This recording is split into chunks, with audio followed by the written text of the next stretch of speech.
on my mind.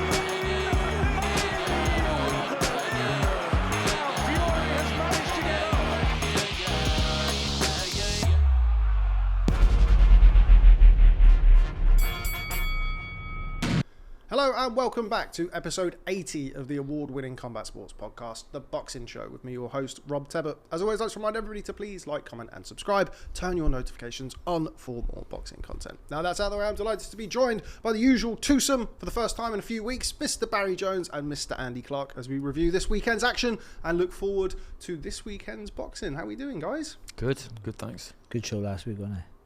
It was a good show last week, yeah. It was quite... Okay. I'm sure it was. I spread my arms out, I spread my legs up, it was freaking brilliant. I didn't feel the need to watch or listen to it because I know what the quality will have been. I don't need to check anything, you know. You listen to yourself, don't you? It was quite good. That's exactly right. I just isolate that one voice track. I don't listen to either of you two. I just isolate that one voice track. I actually just listen to myself. Can't watch it because I'm on it. I'm more likely to watch yours. I don't watch anything you're on either.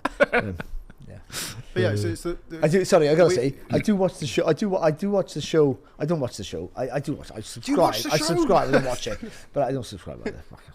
But when I'm not on it, I watch the first part because I know you're gonna suck and say something silly. So I'm just those fucking dickheads gonna say about me now, and it's sometimes too nice. Too nice. Yeah, it's because we know that you're coming back. That's why. Well, I was going to take the piss out of you last week, and I ended up then telling everyone about my silent road, my missus. Yeah, that about was going away on holiday and all that. that was a very off-piste intro last week, but it was good. But yeah, we kind of took a few months out, or a couple of months out, or whatever it was, and then we've only done the show together. This is only the second time that we've done it since we've been back. Yeah, I know. But yeah, good to have you both with us.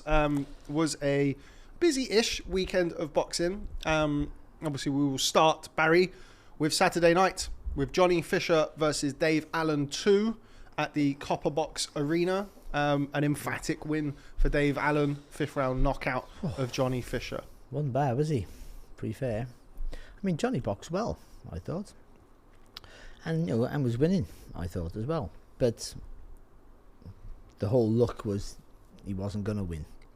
I mean, he was having the bust of gut to do what he was doing. He was trying to be light on his feet. He was trying to not load up. I think all those things were good. But then you are who you are. So when you used to not to plod him around the ring, and then you want to get on your toes, and it makes it more difficult and empties your tank. Dave Allen, I mean, what Dave Allen did in that last round is what he should do in every round for every fight. Previously he should have, and for the rest of his career now, because that was brilliant. He went in that round almost blasé, like he was like arrogantly confident that this was the round I'm going to beat you up, and he didn't rush it. He walked in. But he stayed low and he rolled and slid, and and he was just that last round was brilliant. Like, he knew what was going to happen, but then thought, I haven't got to rush anything. Just take my time. And yeah, so the whole performance in this, I think we oversell it because the finish was really good. The whole performance from him wasn't fantastic. He wasn't in any trouble ever, and he takes too many shots coming forward. There's always a worry for me with Dave Allen, how many punches he takes. I don't want to delve too much into it about what he's going to be like later in his life. We've had those worries about him before. But he doesn't need to take them. I mean, some fighters have to just, I got to do this to get from A to B. He's got the ability and the smarts to slip and slide his way in. He's one of those fighters, I think, and for the heavyweights, quite unique, can slip inside punches and slide forward. He could do that. He does it sometimes. He just doesn't want to do it. Like, I mean, he's a guy who wants to do everything on his own terms. But when he does get it right, I mean, at this level, which is not, it was a good night, and it was packed out, and it was really good. And I don't want to lose my job, but it was still just below British level. That's the truth. I mean, absolutely. I mean, and this is the beauty of heavyweight boxing. They can sell out like that when you've got two guys who were in a good fight before with a bit of controversy and two great characters. I don't know either one personally, but apparently they're both great. I've met them both and spoken to them both, but I don't know them. But apparently they're both lovely blokes which makes it even nicer that they sold out and it was so much interest, because they're lovely blokes who should have a bit of beef and haven't, because of the controversy of the first fight. And Dave Allen even saying, I don't think he should take the rematch because he's my friend, and I don't think it's good. It's nothing that's going to be good for him. He can go another way, and I'll just find another fight. I found the clip yesterday somewhere on social media. I thought, what a lovely. I didn't see that until after the fight. I thought, what a lovely thing to say. Like, stupid, because that's your money for you. Johnny's the ticket seller. He's going to earn money wherever he goes. But that's the money for you. Otherwise, you're going back down on smaller bills again. I would have thought. But it's a really nice thing to say. But I mean, it just shows the lure of the heavyweight division, that you can just be at that level and still sell out. And also, it also shows, us boxing purists who moan about these multi-title fights. It doesn't matter what level it's at. If they're both, competitive, well, that wasn't. It was sort of competitive. If it's a good fight, it's a good fight. No matter what level you're at. If it's a good fight, we'll want to watch it. And I think that was a good fight to watch, I thought. I think it had the right way. Someone was boxing well, but didn't look like he was going to win the fight. Am I right with that? With Johnny Fisher? Yeah, no, I totally agree with that. Yeah, he was boxing well, but he was winning the battles as he was winning rounds, but he wasn't looking like he was going to win the war. Yeah, that weird, isn't it? Yeah, but you get that quite often, though, don't you? I thought exactly the same thing. Watching at home, I was kind of having to try to do a bit of parenting at the same time, so I sort of just did a very poor job of that. Should have kept it in your pants, and it's your own fault. I warned you. and concentrating mainly on the boxing, and that's what it looked like to me, was that he was on that front foot and he was making Fisher work pretty hard, and he just had the swagger of a man. I wasn't around fight week, but it seemed like he did during fight week too. That quietly confident, very convincing kind of swagger of somebody who really felt like he knew what was going to happen, and he carried that into the fight, and that is what he looked like. And it was a great finish. It was a really, really good finish, and it's a bad knockout, and he didn't celebrate at all. It was that kind of scene that is just so interesting in so many ways, that moment when something like that happens. He didn't celebrate because he went down face first, Johnny Fisher. He was switched off before he hit the canvas. He was okay. Obviously, he couldn't do an interview because in those circumstances, you should never be allowed to do an interview. And it just all passed off really, really well, I thought, the whole event. And he's totally right, Barry, when he says that this is the entertainment business and people want to go and watch something that has an appeal for them. And British rivalries have an appeal. Look at what we've had in the last few months. We had Whittaker-Cameron rematch, so similar to Fisher-Allen. Whittaker's got the profile he's got, obviously, but what level of fight was that? Hard to know, really. No one cared because there was a story there, and people were bothered. They gave a shit, basically. Eubank Ben, look at what that did. What level of fight was that? Again, hard to really know. How much significance did it have globally? You could argue not very much in terms of belts and all the rest of it. No one cared because people wanted to see it. And it was exactly the same at the weekend. Good promotion isn't rocket science at times, is it? But good promoters, they will do the obvious thing and they'll do it really, really well. And I thought that's exactly what Matchroom did, because they put on this rematch that managed to sell out the Copper Box, but they rammed it with East End Essex fighters who sell tickets, like Jimmy Sains and George Liddard and John Hedges, and they had a British title fight with Kieran Conway, English title fight with Hedges, Southern Area title fight with Sains.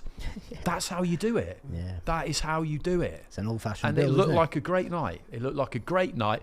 I've not seen a Copper Box full that many times. And I've always thought it's a bit of a shame, because it's this mid-size arena that we need, because you go from kind of, in London anyway, you go from York Hall to the O2. Yes. But most of the time when I've been to the Copper Box, it's been kind of like pretty much full. But I've always thought if this place was absolutely rammed out and really banging, it'd be great. And that's exactly what it was on. That's what it looked like it was. I have to say, at the end of the broadcast, I interrupted Adam Smith.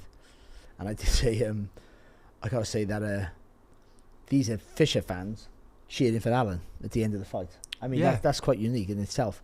Yeah. I mean, they were all clapping him. It was unbelievable, really. I mean, because he showed a bit of respect, and and because with Fisher, he's got a unique fan base where I think they almost all know him or know somebody who knows him. It's like there's only like 6 degrees of separation. It's not just you're a fan of him and you just jumped on the bandwagon. It's part of his appeal, isn't it? Yeah. Thank you. Using posh words, but part of his appeal. I don't know what that means, but anyway, yeah, but also, I did also say that, like, he's derailed Fisher's career by knocking him out, and he's ruined Pat Brown's career by breaking his back. Yeah. Pat Brown might be the strongest man on the planet because he just superhuman show of he strength. picked him up on his shoulders, didn't he? He was carrying him around the ring. I thought, what a monster he is. It was always going to be the type of fight where, realistically, the two fighters themselves were always going to come out, relatively well liked by the fans. I felt is that type of fight between those type of characters. And yeah, I think the fact that the fight ended in the way that it did, and Dave was very clearly very respectful of the fact that Fisher was in need of assistance, probably helped matters, I would have thought, as well. Yeah, it did. And, I missed out in that, though. I was mentioning Whittaker Cameron and Eubank Ben. I missed out Leewood against Santo Kakache. Again, it's a British rivalry. It was a really, really good fight, and we've seen some great action in those fights, but we saw the conclusion on Saturday, which say we didn't get with Whittaker Cameron, where we got a knockout, and it's what people want. It's what they want to see. And I've not heard anyone say, oh well, he was very unsteady, he should maybe have stopped it towards the end of the round there, which he probably could have, but it was better that we got what we got, admittedly, because Johnny Fisher is okay. Yeah. But it's better that we got what we got. Yeah, I saw one tweet saying that the referee should have been in, but I don't think so. I don't agree. But I was quite surprised that I didn't see more people. But then the referee got criticised for stopping the fight earlier on too early. I mean, you're damned if you do, you're damned if you don't. Damned you. I would say though, British rivalries sell. That wasn't a rivalry. That's the thing about that. I mean, I know what I mean. I know what you're saying, but I mean, they weren't rivals. They should be rivals. It wasn't a rivalry either, was it? But then you get what happens in the first fight. They were able to build that into a rivalry. No, they built it into Allen and Fisher wasn't really a rivalry. They should have and could have built that into a massive rivalry. Like they could have been really nasty. I mean, but I think it would have come across quite contrived, wouldn't it? Two really nice guys. I think the fact that they were both able to share the spotlight and kind of it was nice, wasn't it? It was. If they would have come out and started throwing chairs and it was much better that they didn't. And the way the fight ended, it was you get what people want from boxing, particularly heavyweight boxing, but then at the end the reactions and the way the crowd were, the way everybody was, it was just, this is sport, and this is what makes boxing such a great sport, and that's why people want to go, because they want to see that kind of action, and they do want to see that kind of sportsmanship. Bad blood does sell, but you don't really want to see it spill over at the end of a fight, which was why Eubank Ben, we kind of left the stadium that night with a feel-good factor, because there was all the stuff in the build-up, but at the end of the fight, it was all as you would like it to be, which isn't always the case, is it? It's a weird thing when you're in a hard fight, or whatever level you're at. When you're in a really hard fight, win or lose, by the way, it's a weird feeling. I gotta be honest. It's a weird feeling with the person you just had a war with, because you sort of like want to thank them. Do you know what I mean? Thanks for that. Like, that was just fun. I don't want to ever do that again. But thank you. I mean, I've had more as amateurs, like where I really had scraps, but I've had a couple as a pro, and I just think, oh, that was like, thank you. That was brilliant. I loved. People always say that, don't they? You don't know somebody. That's one of the reasons like Mickey Ward and Arturo Gatti became so close, because they knew each other in a different way, a more intimate way than anybody else knew them. Like in their own way, they knew them better than their parents and things like that. But these people have made you vulnerable. Yeah.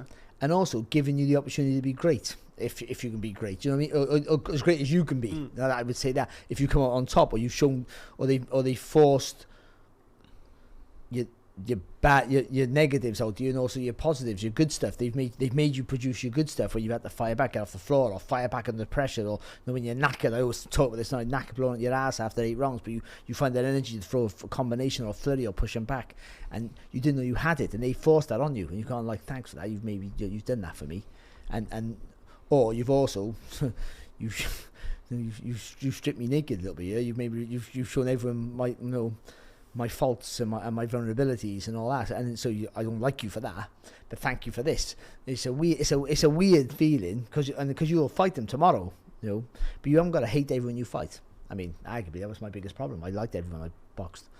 I mean, most people. I mean, there's very rare. There's only been a couple of people who I've gone in their change room after, which I did for every fight, and said thank you. The wins and the one loss, always gone and say thank you, because somebody could die, even against me. I mean, anything can happen. Though against me would be less likely than most. But I mean, it's only a couple of fighters who told me to fuck off.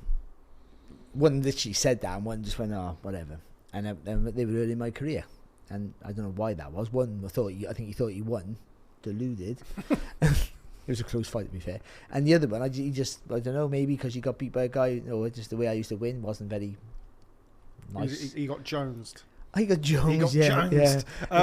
Just on Allen versus Fisher, because we're going to try and move things on and talk about this weekend as well. Barry the finish from Dave Allen. Obviously scored the knockdown. Johnny Fisher was on unsteady legs when he got up, but the finish was swift and ruthless from Dave Allen. I thought he picked his shots really, really nicely. That's what I mean. That's what I said that and on the broadcast. I said that last round is how he should always fight. Because he was rolling in smooth, and and he gets that rhythm to his work then when he turns his body. He doesn't turn; he throws his body into every shot. But because he does it like with a rhythmic motion, there's no effort in it almost. Like that left hook, he's a clumping left hook, but he's not. He doesn't like he's not sort of like digging down. He's just going whoom, whoom. Like the first right hand was the dropped him, wasn't it? The right hand. It's like a left uppercut that sort of buzzed him, and then it was sort of a couple of clubbing right hooks to the side of the head. The left hook was perfect because he throws that right side. He throws that right hand over the top. So he just for a guy, he makes himself smaller than he is. He just gets down and he got that natural rhythm to throw it over the top. Lovely. Remember that knockout of Nick Webb? Yeah, where he just dips down and wings the right hand over the top. That left hook is just.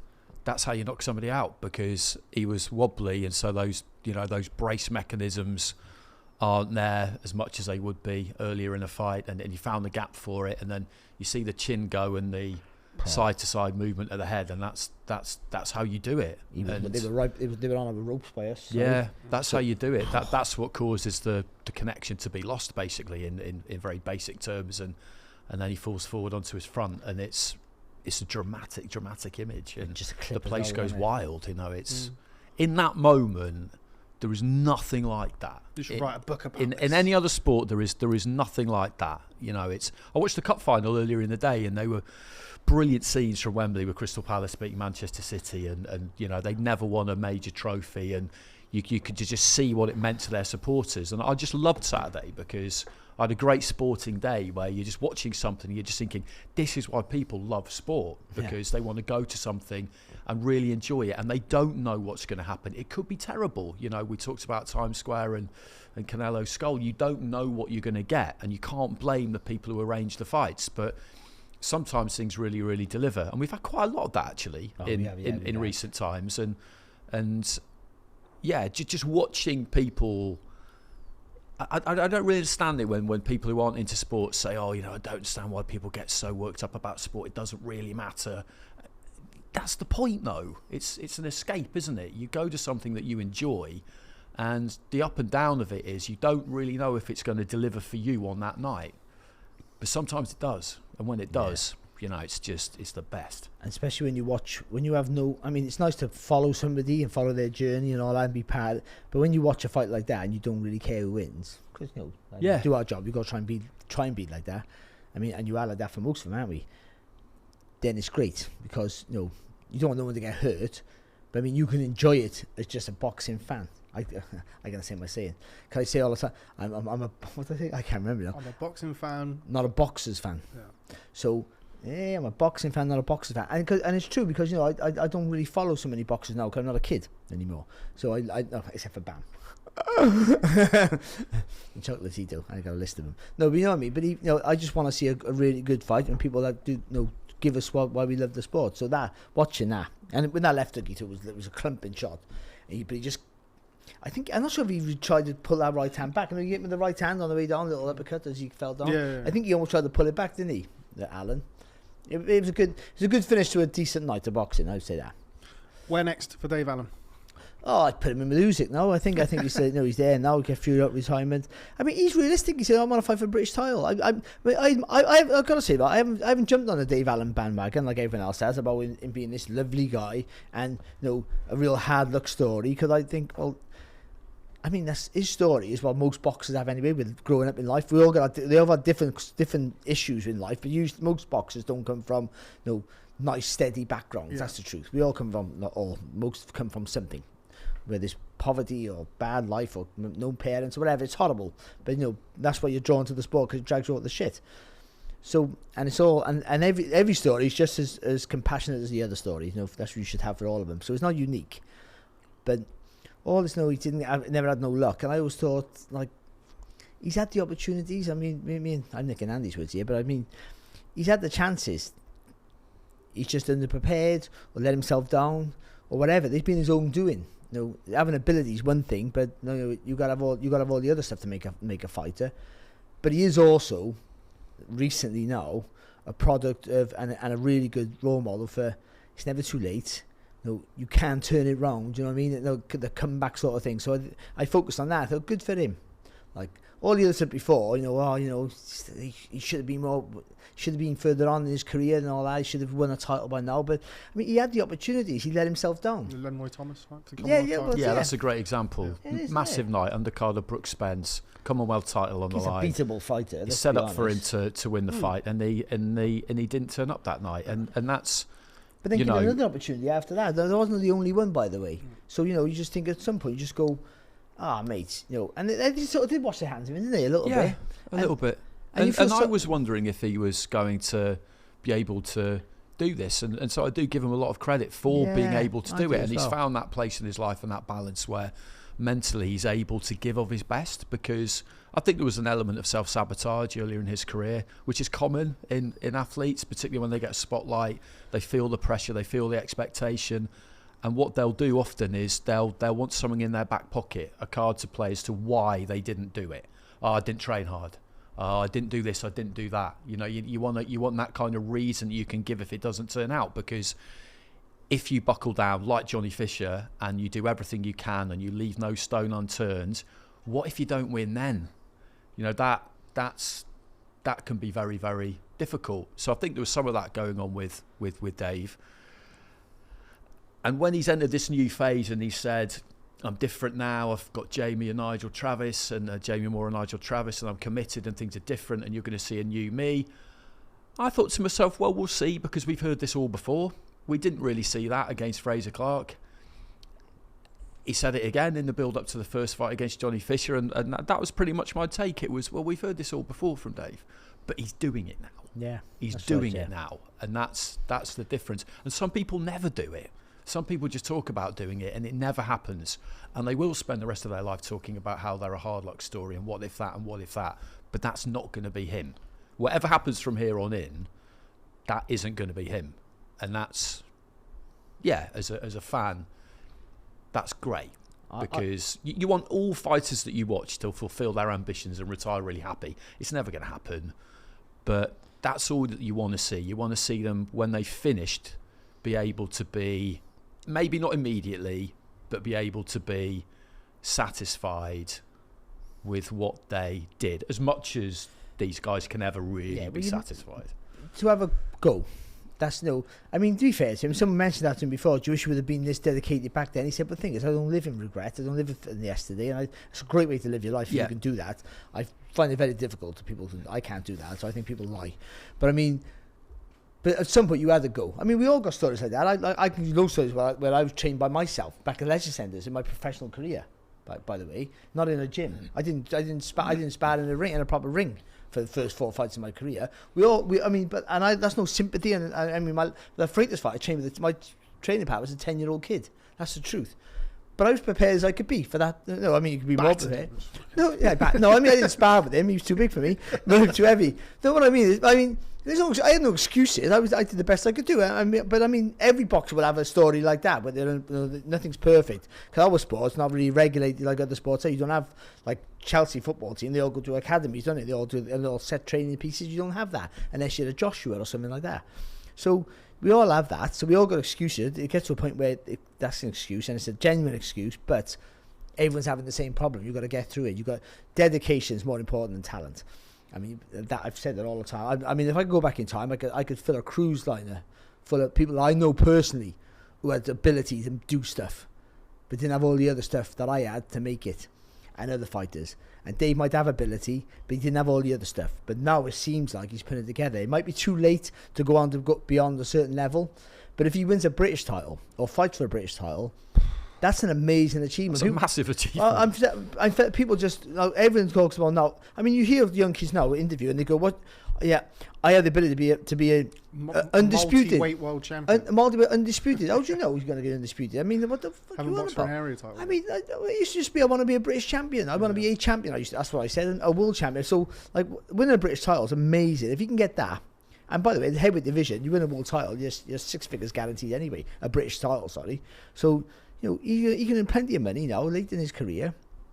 I worry about the wear and tear still of him, I think. But I think if he watches that last round, and boxes like that, so it means you got to get a little bit more fitter again. But he's on a building block now to be in that way. If he gets back in the gym earlier now and doesn't go out and party like a lunatic, you know, I hope so, because he has got a family. I seen a lovely picture of him with 2 kids the other day, and I thought, look, that's brilliant. But if he goes out and like makes a commitment and stays relatively fit, then and boxes like he did in that last round, he won't take any punches going forward. At the level he's at now, if he stays at like this the British level just below, he's a hard man to it clean. He is, and he's physically strong, and he's smart with his feet. He can punch a bit. Well, I don't need to kill at, but every punch is solid, isn't it? I mean, and those body shots he was throwing on Saturday were really heavy. You could hear him. I mean, if that was a featherweight and going, he's punching the inside of his glove, it was making that sound, like the inside your glove, sorry.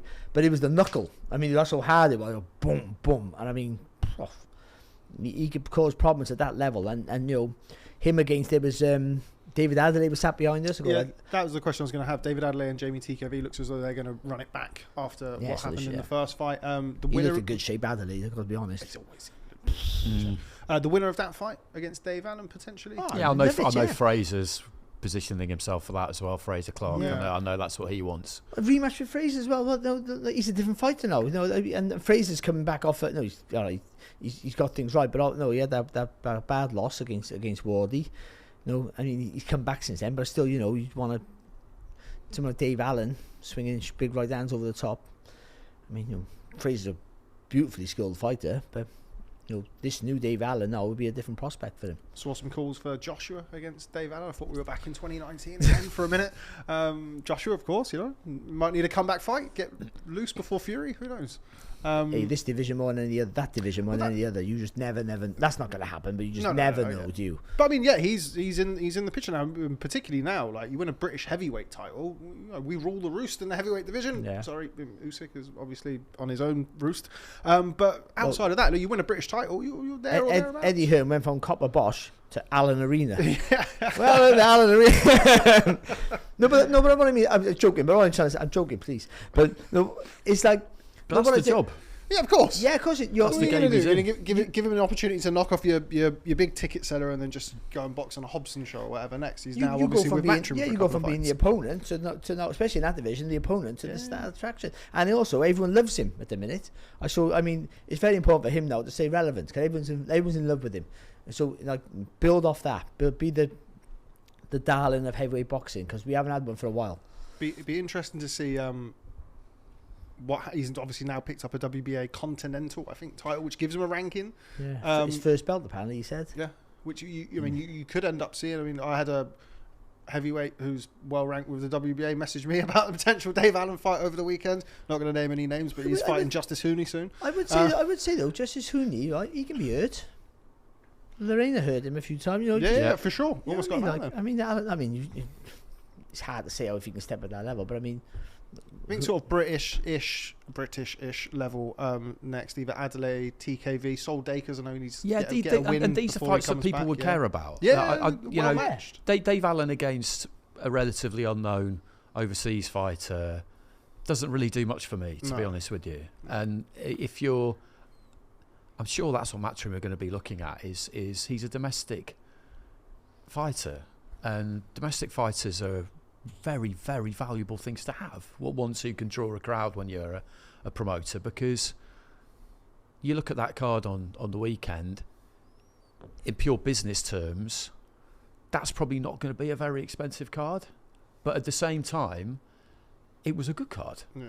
And it was headlined by a fight that had a buzz around it and that everybody wanted to see because of what happened in the first one. And it's just a good example of you never really know what's going to happen, because when that first fight was made, much like Whittaker-Cameron, the first Fisher-Allen fight was made, I don't remember anyone saying that this was a terrible risk by Johnny Fisher. I remember everyone saying that this was good matchmaking. He'd just beaten Alan Babbitt. You didn't maybe take him as far, shall we say, as other people thought he would, but Dave Allen probably would, because he's that guy. Give him rounds. Give him rounds, all that kind of stuff, you know. And we never would have imagined that he this had one was... fit in retirement, really. That's what we thought. With Yeah, that. He was yeah. motivated, yeah. You weren't looking at it thinking what we're going to get here is a controversy and then a big rematch a few months down the line. That's not what people were expecting. No.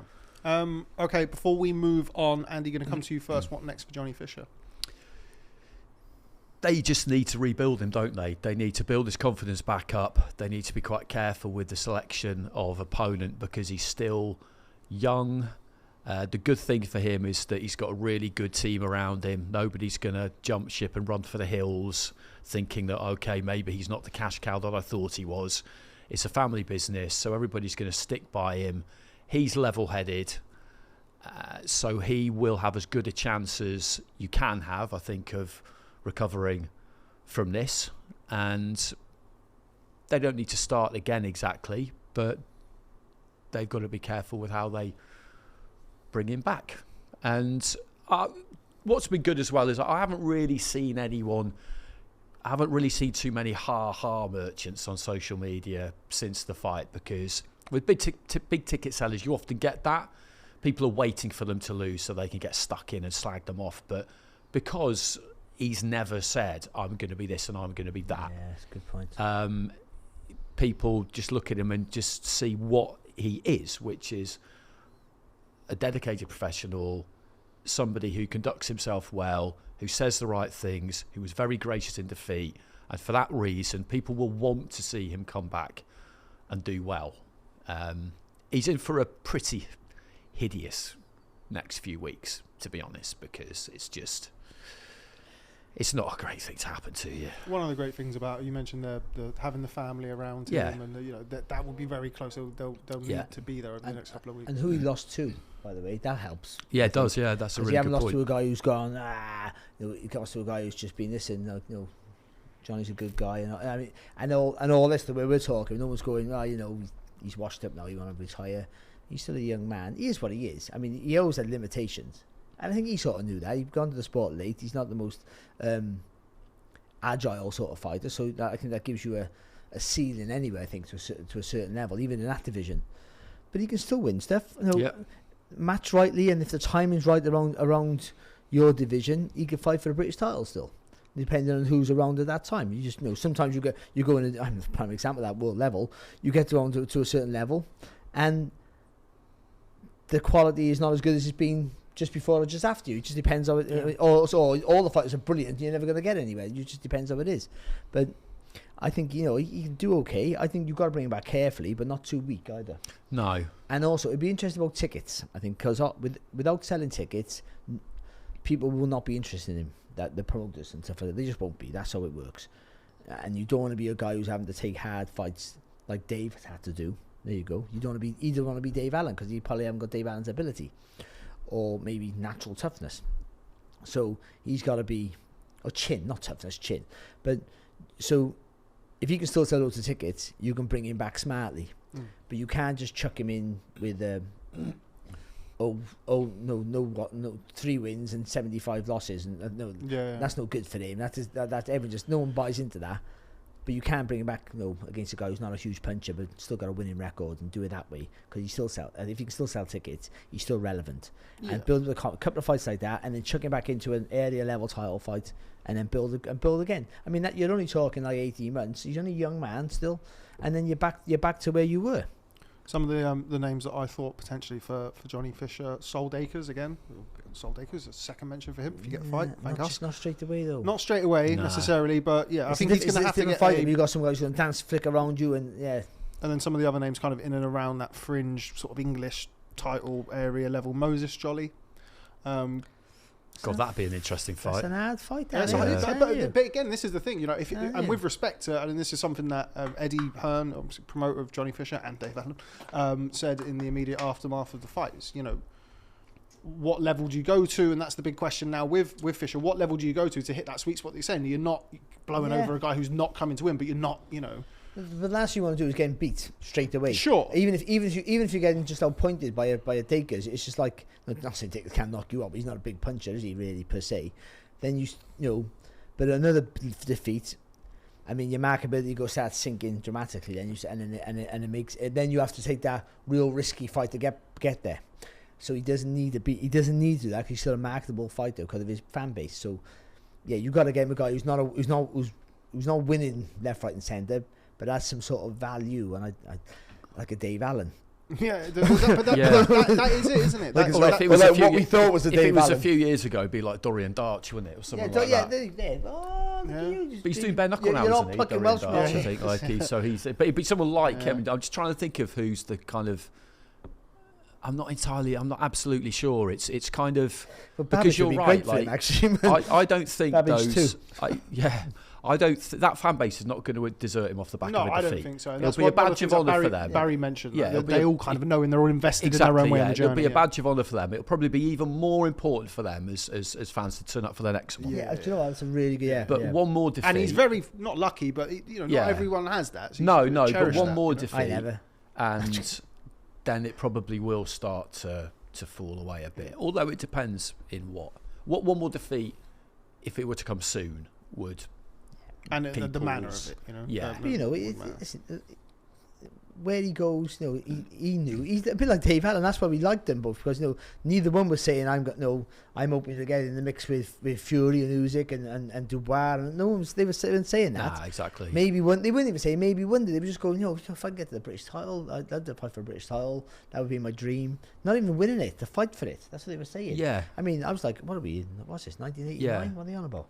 I mean, it was but it's great though, sensible isn't it? Talk, wasn't it? Yeah, exactly. And there is definitely room for that in sport because. There's so much people firing shots at each other across social media, whether it's fighters or managers, and I'm the best, no, I'm the best, no, I'm the best, no, I'm the best, and yeah, well, if you see my car, or if you see my 5 cars, and all the rest of it, oh, please. I got 3 cars. Like, no one's bothered about this. No one's impressed. No one cares. 3 cars I got. Barry 3 cars. They're all shit. I had to drive one from Nottingham. I had to drive one from Nottingham in limp mode. In limp mode. We don't have time to go through that story. Anyway, but do you know what I mean? Yeah, though? Of course, there's a lot of that at the minute, and there always has been, really. But it's just really, really boring. It's so boring. Just as Oscar De La Hoya said the other week, just get in there and fight. Yeah. And we had 2 lads who got in there on Saturday and had a fight. A 1-1 and 1 lost, and that's the game they're in. Another potential name, Johnny Fisher, Michael Webster, Courtney Bennett. Yeah. Someone like that.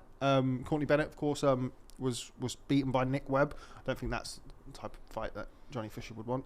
Nick Webb. What's the other guys? Big dangerous man who can punch. The other couple of guys, there's some good ones.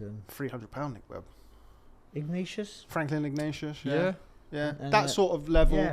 Yeah. Well, good fighters, and they'll come to win. You know what I mean? And they've boxed on Sky before, and they've so they have a value, and also, but their fights are the SP sharp for. I mean, as long as you haven't got, and they'll be coming to win. When someone gets knocked out, it's hard to tell how they are mentally. Forget about physically. Yeah, he had an unexpected defeat, but that's a dangerous fight, isn't it? That is a dangerous fight. Well, Matty's a funny guy, isn't he, Matt? Because if there's another one who's going to look back and go, I should have really got fit. Yeah, he's a good fighter. Yeah, but when he's fit. Yeah. When he's fit. With Peter Fury now, isn't he? There'll be no messing about with Peter Fury. You'll be fit with Peter Fury, that's for sure. Right, okay, going to fly through the rest of the card. We're going to be very, very quick with it. Andy, a resounding stoppage win for Kieran Conway. I always look at Kieran Conway and I always feel like sort of tweeted this. He kind of boxes within himself at times, and he always kind of leaves you a little bit wanting more. But was ruthless against Jerome Warburton, sliced through the bread man. There we go, in ruthless fashion.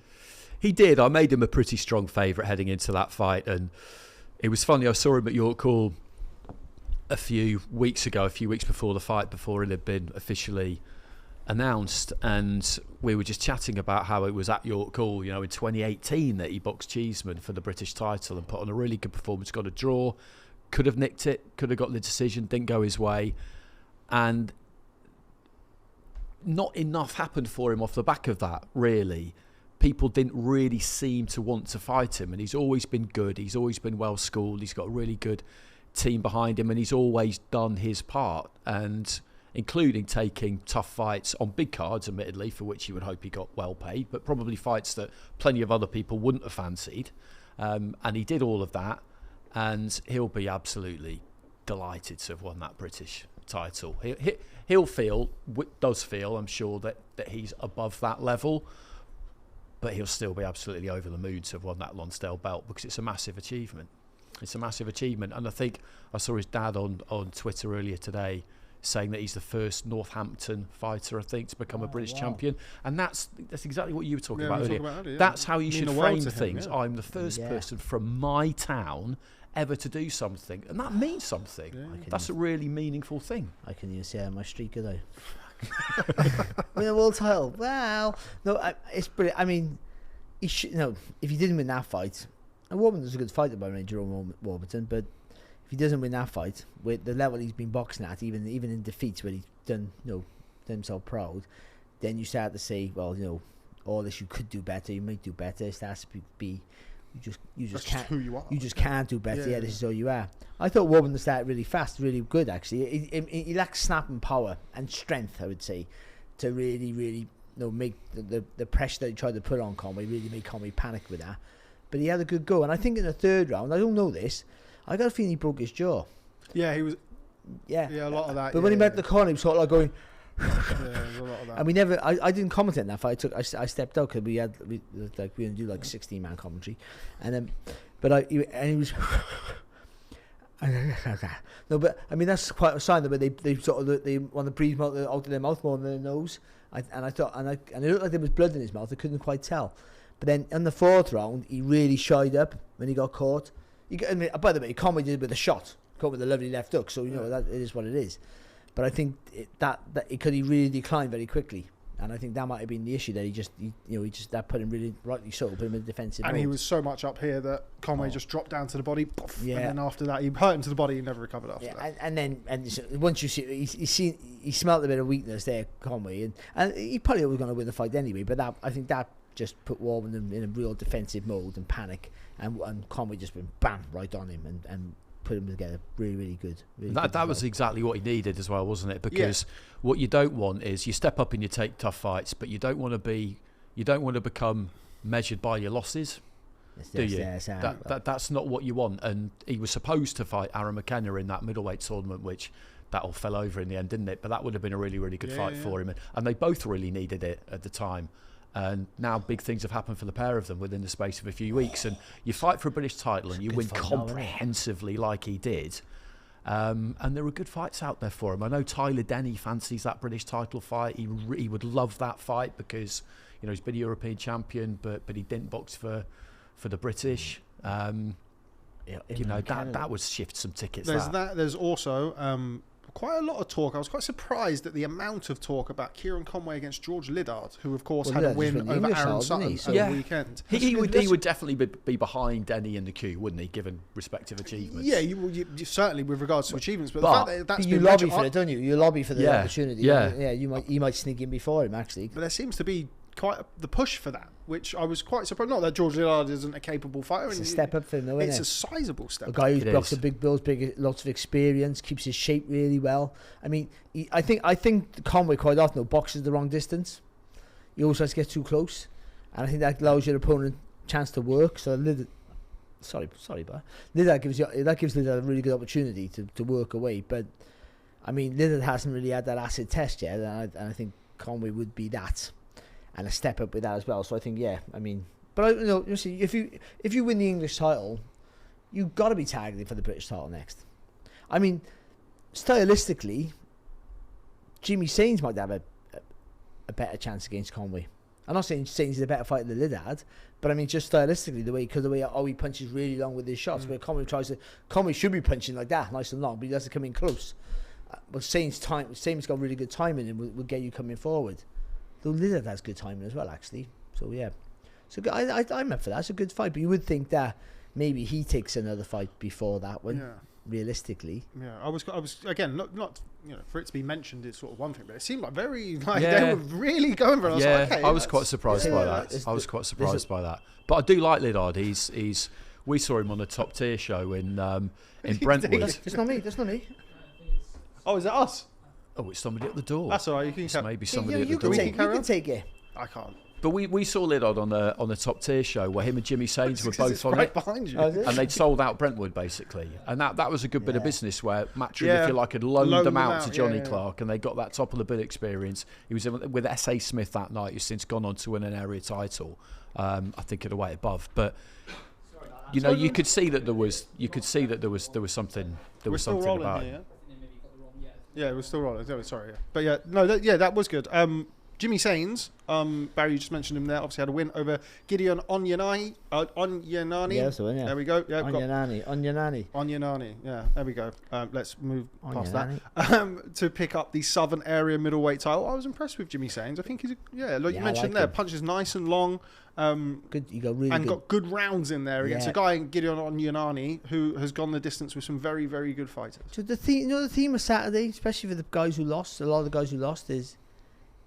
There's a real. I said it with another fighter we'll come to next, I would imagine. But there's a good fighter there. There's a better fighter there than what we're seeing, and he's one of them. He dines out on his chin. He takes a really good shot on his strength. But I mean,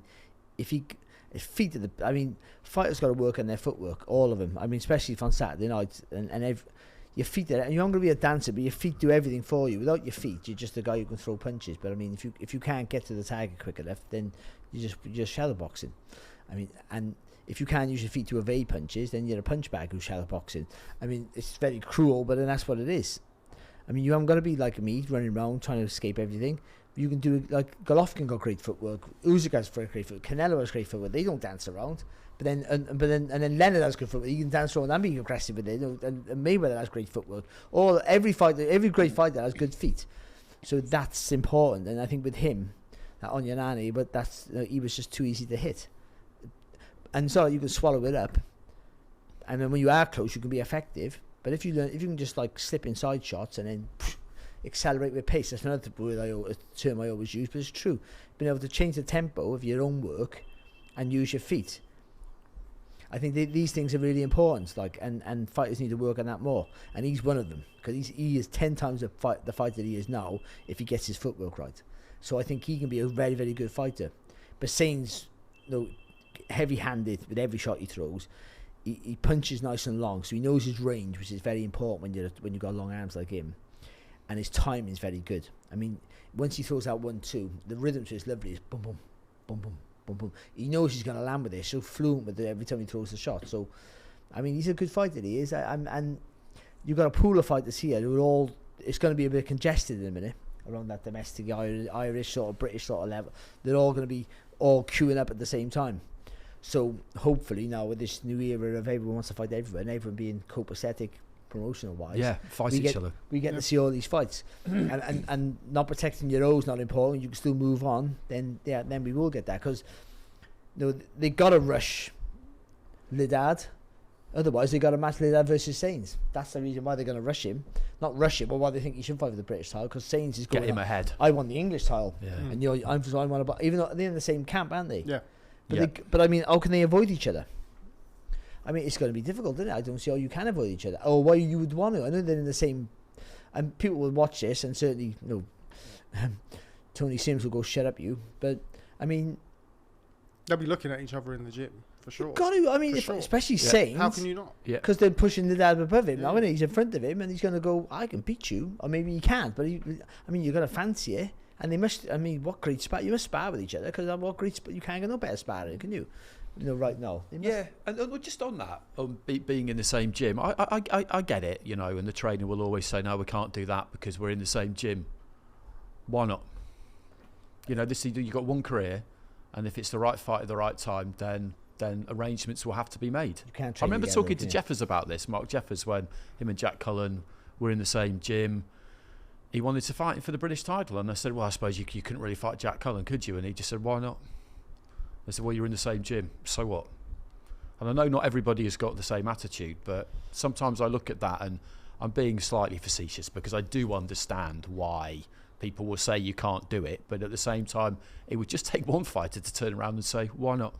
Yeah, and then the other. You've got something I want. Yeah, exactly. They'd both not be up for it until one of them's up for it. All of a sudden, you've got a really interesting fight dynamic then, because one's got to go and train with somebody else, and how's that going to work? You'd have a great story around that. Recently on the international stage with Andre Rozier and Danny Jacobs and Sergei Derevianchenko. Yeah. It doesn't happen very often. One has to leave, because one feels that the other one's getting preferential treatment. Yeah. You're pushing him, you know, holding me back. That's the big, when if you're the one you think being held back. Now you can go different routes, but I think the climate seems to have changed a bit more now, where traditional route is coming back into fashion. I mean, it sort of started going awry in my generation, that's the truth of it, not just like, you know, a big old guy in my day, but that's when it started going, you don't have to go the traditional route now, you can get there through, or go around the houses and get there. But so one's going to go the international route, one's going to go the domestic route. Now it looks like Lidad's going to go the domestic route, and if they stay the same weight, by the way, one might move up. That's true. I mean, you know, so you never know. But if they do stay the same weight, for argument's sake, then they're going to have to take Sains the international route, which is tricky, because then Lidad's picking up all the titles that you dream of, but then Sains might get the world title before him. Yeah. And then either one's not going to be truly happy. If you stay the same weight, and you're both going in the same development track, somebody's going to leave someone. I mean, that's the truth of it. There's a problem there, which is great for us as boxers. I don't care. Like, that's the truth about their problems. I'm a boxing fan, not a boxers fan. I got to say this all the time. I have a T-shirt saying that. Yeah. I mean, you definitely have some merch. For us, it's brilliant, and for you guys as well, you journalists, because it sells a narrative. Yeah, for sure. It does. And this is what you want. Like These are the stories that really get people engaged, you know, and that's what every sport needs. Like you look at football's completely different, of course, but derbies, local rivalries, that's what really gets people going in a way that other things don't. And that this ladder system we have in the United Kingdom, we're so lucky to have it, because in other countries they don't have really meaningful national titles, and the area national British, it's just this brilliant pathway. And what it means is that as soon as you become an area champion, you're then in proper fights, because you're defending a title and you're looking up trying to get the next one, and you can make some great matches. And in other countries they don't have that. They have to go the international route and then straight in for a European if they can. And a European title fight against someone who the domestic crowd don't really know, although it's a bigger title, isn't going to do as good business as a British title fight, generally speaking, unless you're Callum Simpson and you can sell loads and loads of tickets. Okay, final one that we'll quickly run through before we move on. A championship win for gentleman John Hedges as well. Picked up the English cruiserweight title with a unanimous decision win over Nathan Quarless. Yeah, he boxed really well, didn't he? I mean, it wasn't the greatest fight to watch, but when you're a 6'6" southpaw, all you got to do is force the other guy to come to you. And he did that, just peppered him with the jab all the time. Again, Quarless is another fighter. I think there's a good fighter in there, but his feet. He needs to work on his footwork. If you get his feet sharper and injection of pace in his work, the same things I say quite often. Those two things, if he got those right, then he still struggles against a 6'6" southpaw. Who doesn't? But I mean, he was naturally getting his foot on the outside. He was doing a lot of good things, but he was just too slow. He wasn't taking the big step, and he just couldn't accelerate with his combinations. So Hedges just picked up. I think he showed a real discipline display. Actually, John Hedges, he didn't try and get too clever with his work. Didn't try overextend too much. Didn't look for the stoppage that was never going to come. You know what I mean? He boxed smart and clever and did what he had to do, and just thought the onus is on you. Once he picked up the first few rounds, he just thought the pressure's on you now. You got to make the fight, and I thought he boxed really well. But for Quarless, he's a good fighter. There's a few things to work on. They'll make him a much better fighter, and then he can if he does that, he comes back and he's more competitive at this level and maybe above. But right now, the way he fights, he's always going to get stuck against guys who can box quite well. You know, like Vidal Riley and good movers with a good jab. He's always going to struggle with that because he haven't got the acceleration, the pace, and the feet to get him close to the target. Good win for John Hedges, Andy. We talk about the cruiserweights quite a lot on here. Quite well stocked in that department. I think it's fair to say that he is beneath your Vidal Rileys and obviously Clarke, people like that. Maybe that could be a potential future opponent for him.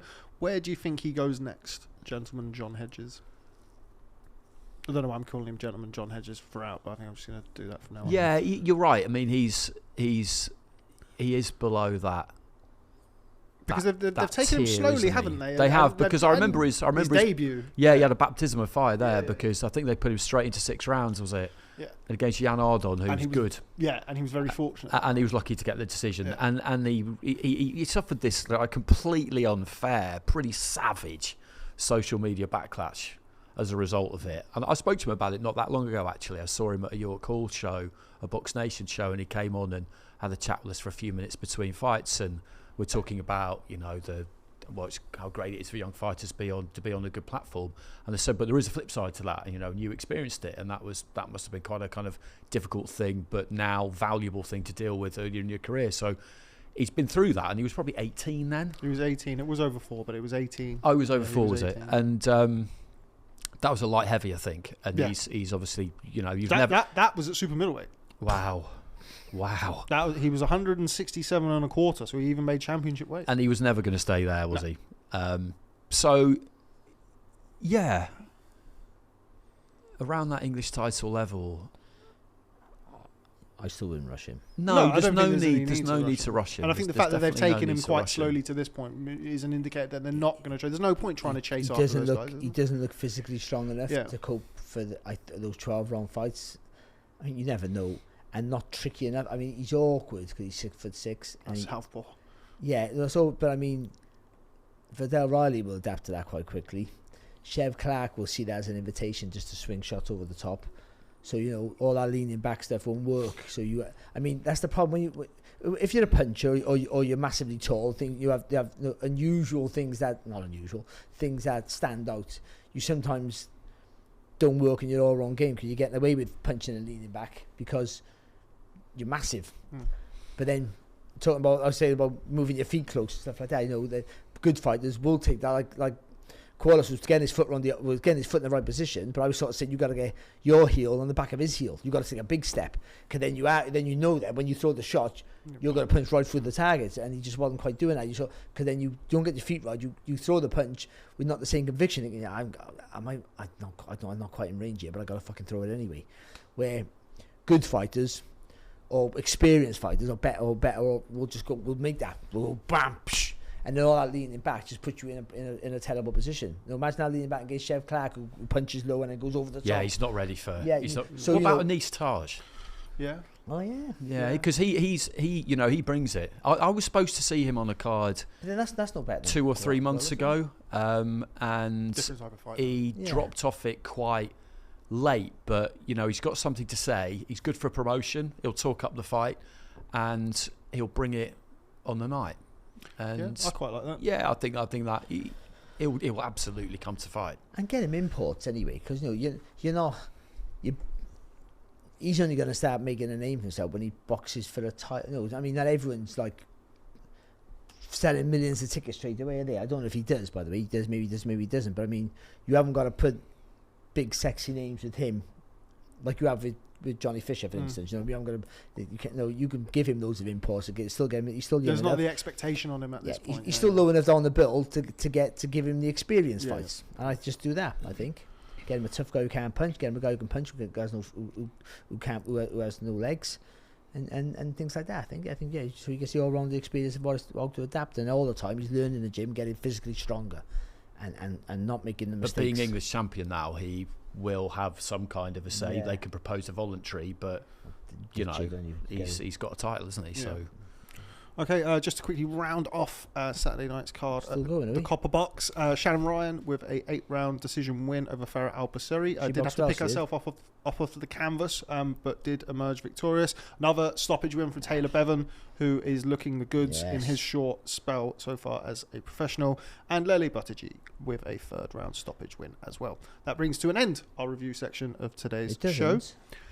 And now we're going to talk about this weekend, the return of the Tartan Tornado, Josh Taylor, as he takes on Ekow Essuman at the Hydro in Glasgow. Barry, are you excited for the return of Josh Taylor in his welterweight debut? I've been his biggest fan, but not really. No. Are you going up there this week? Yeah, I am. Yeah. This is the most pivotal fight for anyone I've seen for a while. This, I think, because Essuman's a good fighter at his level. Let's be really realistic about it. For British level, he's a good fighter. Beyond that, he hasn't shown that he can go anywhere above that. So, but Josh Taylor's been a world level fighter, a unified division, been one of our Britain's best world champions in recent years, and it's a full stop when he won it. But he hasn't looked the same. There's been a steady decline, massive inactivity, by the way. He's semi-retired almost, and if he can't beat Essuman, and I would even go to say if he can't beat Essuman convincingly, what's he doing? I mean, he's earned good money, but I mean, and there's always money in fights, but I mean, there's not going to be nowhere near the money he's going to be used to or want to fight for if he can't get a win. And I mean, he can't just win. A win is a win. He has to win well, doesn't he? I think he has to win well. I think he has to win very well. I think, and he has to just show that I'm still a guy who can fight with, get a rematch with Teofimo Lopez, who's on about moving up to welterweight, and still be winning the world titles, and give me Jaron Ennis and Brian Norman. I'll have these guys. I'll beat these guys. I'm not quite sure where he is. I think Saturday is going to be more to do with what he has left than anything else, and that sounds disrespectful to Essuman.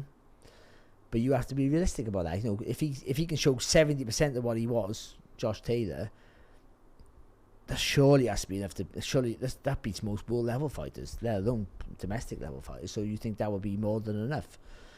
Does he have that? I mean, the way he's fought throughout his career, by the way, is the perfect bit of matchmaking. How you get a guy to that level so quickly with the fights he had. But every fight was tough, and he needed to be tough. And the way he fights tough. But the way he fights, he has to fight tough. Because when he tries to box clever, we see Cattrall won.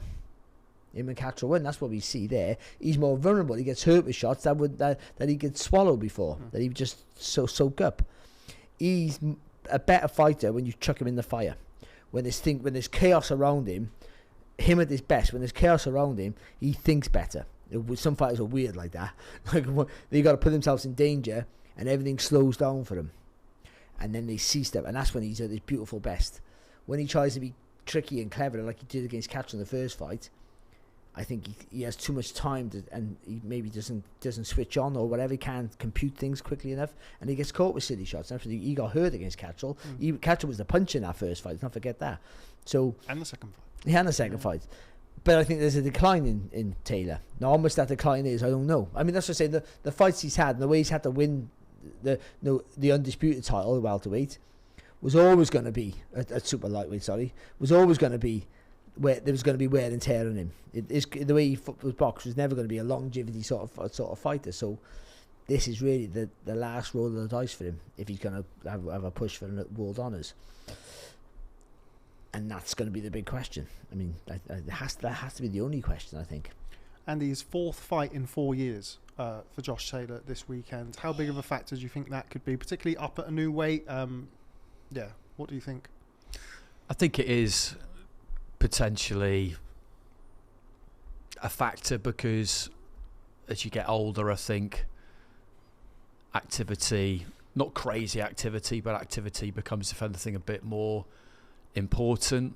And I do think this is kind of the perfect fight for him because it is about what has he got left. And as Barry said, you just look at this in real terms, and Josh Taylor was an undisputed world champion, and he beats a good fighters. And he beat them all one by one. Yeah, He exactly. He didn't pick up all of the belts on tough guy, good fight, beat him. Prograis, I would say very good fighter. Yeah. Brilliant fight, beat him. Jose Ramirez, away from home, again, a seek and destroy guy up until that point, and he beat him. And although it was tight on the cards, he beat him actually quite comfortably, didn't he? Yeah. And it was a tremendous performance. And Postel before that was even a Postel, fight. I remember I was 12th fight or 13th? I was at that fight actually, and it was a terrific fight. And I remember seeing him box Dave Ryan in probably his 6th or 7th fight, and he's been that guy from the start, and he's been matched really well. The Mcgregors did a great job with him early on because they knew they needed to keep challenging him,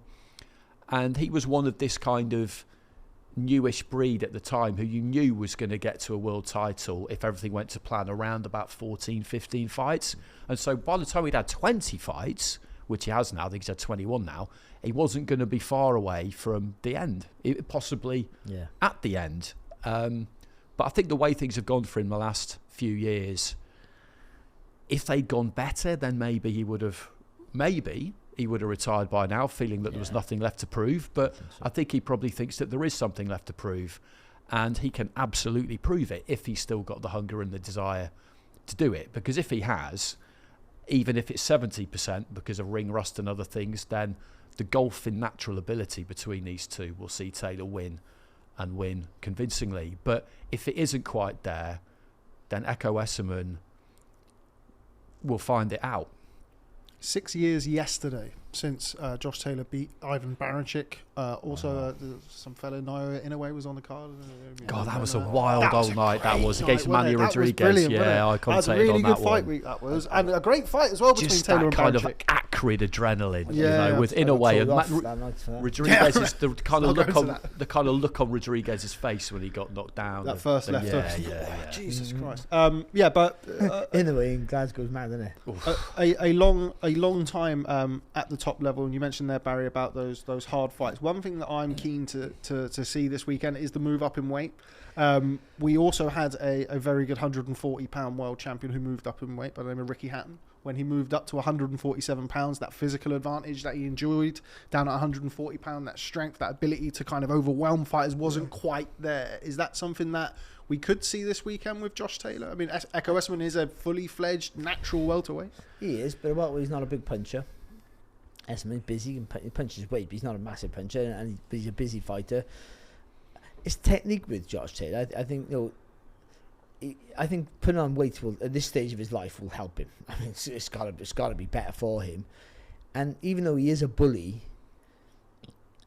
I don't think it's all about weight with him. He finds the angle for the shot in close, I think, and it's almost the ferocity of his punches rather than the sheer physicality of him. I don't know. I'm sort of talking out of turn here, but he's not pushing you and pulling you around so much. He gets right on you, but he throws your conviction. Oh yeah, like when he put Ramirez down with that uppercut. But it's like the nudge and that was like the nudge, and that's kind of where I'm saying with Taylor, because Taylor was so good at being, you mentioned it earlier about that vision and that sort of middle distance or short to mid distance, and being able to just nudge and find a gap for those little shots on the inside. Roberto Duran used to do it, like not comparing the two, but that sort of inside fighting. But you can compare the two. You look at what Taylor's achieved. You can compare the two. But I mean, I think, but you know what I mean. Now I think something that's lost a little bit with Taylor sometimes, and I think this does probably rankle with him slightly, is that I don't think he gets the respect and the credit. I think that's why he's still fighting. Deserves, and that's partly because that Ramirez fight was kind of during COVID, and the British broadcaster didn't pick it up, and all of those things. But like he is. You know, he will go down as a British all-time great. One of Britain's greatest ever fighters, for sure. And for a long time, he was clearly our best fighter by a million miles. And because he's not a heavyweight or whatever, he wasn't getting the credit.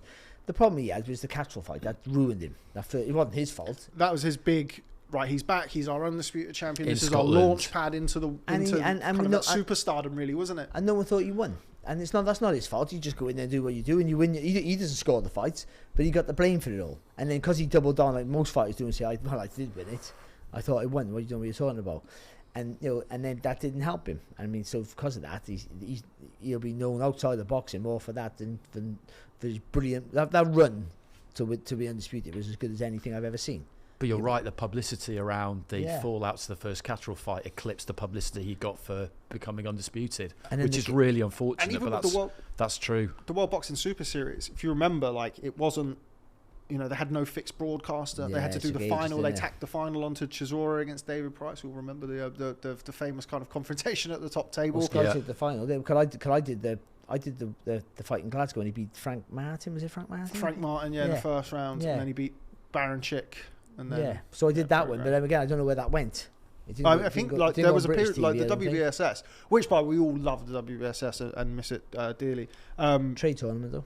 Yeah, very much. I mean, we forget about Usyk. We're talking about Usyk. How great that was. We all talk about now. But I mean, everyone outside the boxing school, what are you talking about? Yeah. I mean, but like it was brilliant, wasn't it? In those, I mean, only 2 seasons of it, but like they had. I mean, I think Josh Taylor against Frank Martin. It could be wrong because that was the same card as Nonito Donaire against Ryan Burnett. Yes, yeah. I think that was on Sport Bible. Was it? And then IFL did some. ITV did some. I got paid.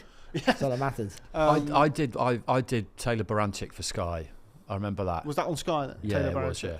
I can't remember. It was good times anyway. I don't know where we've kind of gone. I mean, so it is. Essuman's a good fighter, busy fighter, can be hurt as we've seen, but he shouldn't be able to live. I don't think. I mean, he's physically strong, but I think Taylor's smart because he does that. He does that thing that sort of. And I mentioned the other day about some other fight. I can't remember who it was now, but Spence does it, and then Crawford did it against Spence. They bring that shoulder in your they stick it in the centre of your body and push you back that way. It goes so good, so you can just that pushing. They get in the middle of you really quickly and go a little bit side on, and then push you back. It's almost like they put their shoulder in your sternum. And that must be like a focal point where you get hit.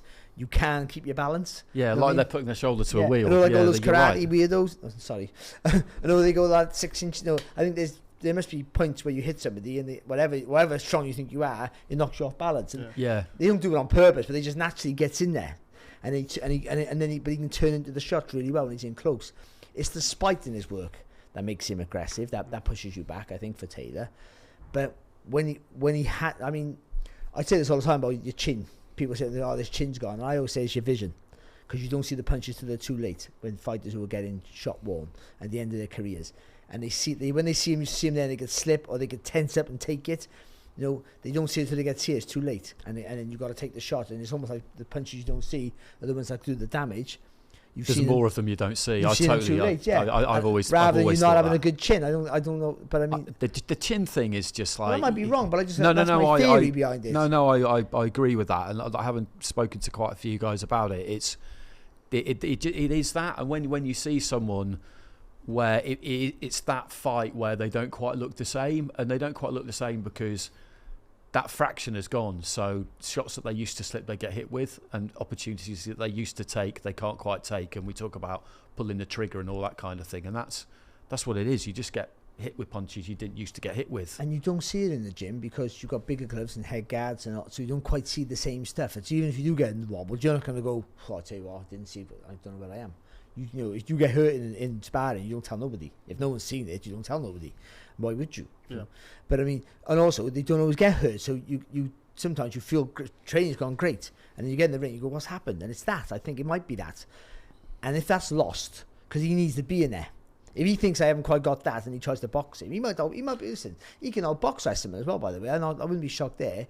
But to be the Taylor who was great, he's got to put himself in trouble. Yeah, there's some fighters where if the flame dims a little bit, it takes a lot. Yeah, I think so. Yeah, some people can coast fights. I mean, I'm not a fan of coasting ever, but I mean, some people just can't do it with the same efficiency. They can still box those people up at a certain level, but not the level. So he might be able to do that at this level.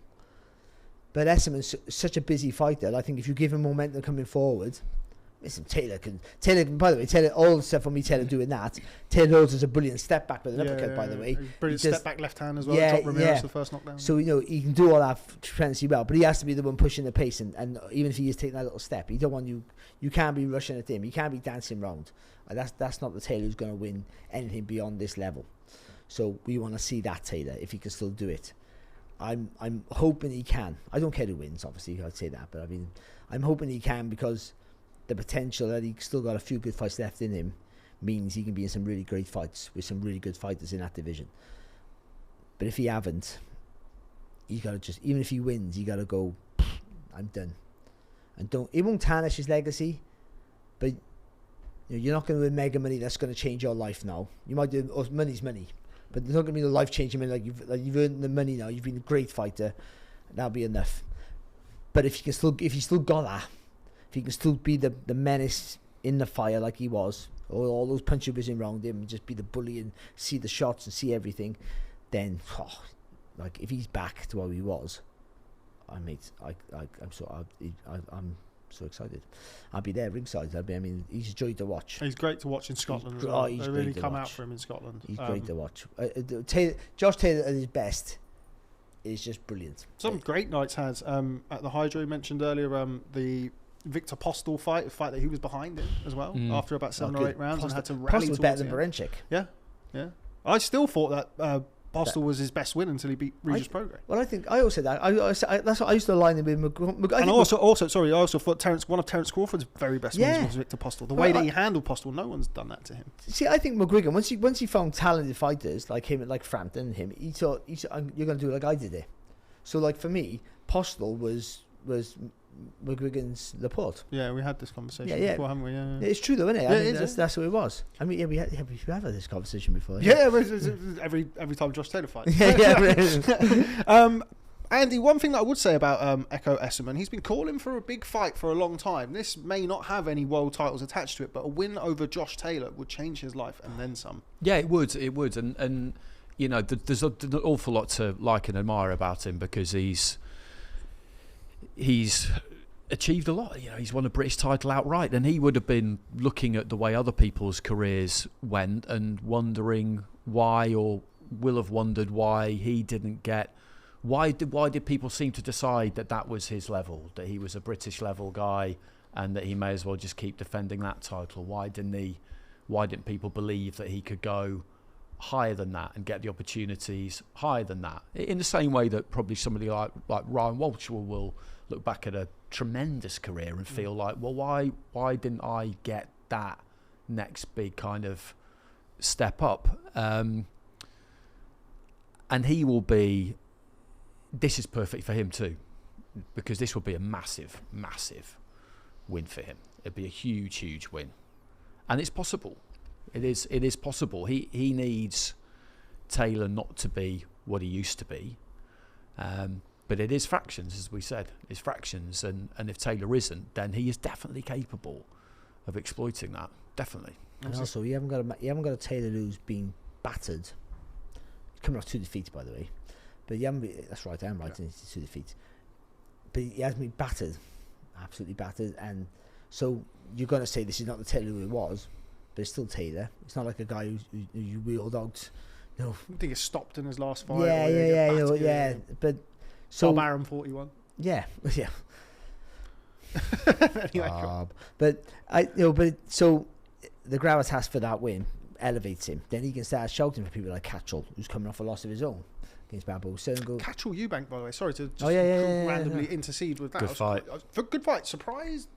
Big Little step bit, up for Harlem but Eubank. Again, it's another domestic fight. Yeah, happy with it as well. I like Harlem Eubank because he's a kid, right? We're digressing. Sorry, no, it's fine. But you know, but I mean, he's just going, I want my opportunity. So like again, Essuman not getting the opportunity. He's just going because of his name. He's getting opportunities and he's going, I'm taking it, and he keeps producing the goods.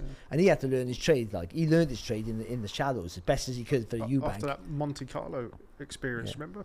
Yeah, went to Monte Carlo, and then after that we didn't see him for a little while. Went away and put the work in, and But you know, in the pandemic, he beat a fellow called Donnie Darko. Yeah. I mean, and that was the fight where I got. Actually, he can box. He's not just a gimmick who can do a little. Who knows how to hold his hands up. Yeah, that was a risky fight.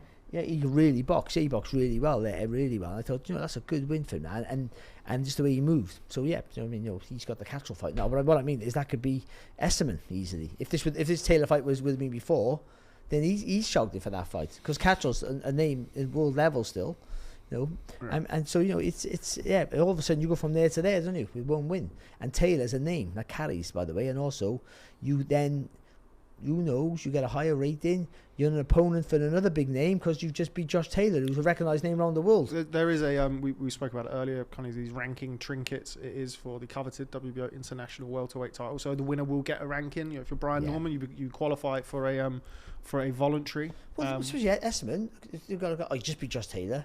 He's not a puncher. Oh mate, it ticks the boxes for you. Without you don't know how good he is really, because you don't care, because you're an American. You just think he's British, he's rubbish, and I mean, they don't quite think that anymore. But they still do a little bit. Don't they? They definitely do. They definitely by and large do. Not solely anymore, but still enough. And the fact that you're not a puncher, and I understand that, everyone thinks they can beat you. Because if you can't hurt me, you can't beat me. So Essuman will get an opportunity. So this is a big win for him. And like you said, it's not unattainable. Because I do think Josh Taylor is not the same fight. I genuinely think Josh Taylor is not the same fight that he was. But it's how much has he lost? That's the truth of it. Because 50% of Josh Taylor is still a brilliant fighter. Yeah, I'm very interested to see him with the extra weight. But we'll kind of come on to that for our prediction bit. Right, we're going to have to fly through the rest of the card. Andy, going to come to you first for an excellent fight for the WBC silver featherweight title. Nathaniel Collins against Lee Mcgregor. Lee Mcgregor, of course, coming off that win over Isaac Lowe. Really, really well-matched fight, one I'm very much looking forward to. Yeah, me too. And, you know, again, it's exactly the right kind of fight for this card, isn't it? We were saying earlier that good promotion isn't rocket science, but people don't always get it right. And this is the perfect thing, isn't it, really? It's an ideal fight for the card. And McGregor, I thought by the end of the fight against Isaac Lowe, had boxed really well. He did look a bit rusty in the opening stages, but he knew that was exactly what he needed at that point, that it was make or break for him, really, if he was going to go on and achieve things. He'd already achieved really good things at a lower weight. Almost like a lifetime ago, though, wasn't it? Yeah, it? but it seemed like such a long time ago. You know, he's European champion and he's like 10th or 11th fight. You know, I think it might be a record actually for against Thomas Osomba, a real opponent. Yeah, no, what was it? Stoppage in the final round. Yeah, like it was tough. Down, but it was all right. It was tough, and then we always felt like we'd see the rematch against Kash Farouk, which would have been another terrific fight, but we didn't get that. But now we've got this, and it's a really good fight. I mean, I do favour McGregor in it, but probably because I've seen him from ringside recently, and I haven't actually seen Nathaniel Collins in the flesh. And I walked away from that fight, McGregor's last fight, feeling like there was definitely more to come. Like that was a good start, but there was more to come. Yeah, he's had a bit of a stop-start career, Barry. Lee McGregor, as Andy mentioned there, he came to kind of big titles early on in his career. There was a lot of hype around him, but it hasn't really worked out for him. Start-stop, innit? That's what it's been. Rather than stop-start, I don't know that's the term you should use, but I mean, it's been because he started super fast. Yeah. And then, I remember when he knocked out Guerfi, what was it, round one? Yeah. Left out to win the European title. Yeah, I was up there in Bolton, and it was just like, I mean, what? And then what happened? Everything just slows down for him, doesn't it? It's just like thinking, but he's a good fighter, he is, and I think I agree with Andy about it. In Saudi, he boxed really well, but Collins is a better fighter than Isaac Lowe, in my opinion. He's a good kid. Good. He accelerates. So that's the theme of the talk for me. He says accelerate with his punches.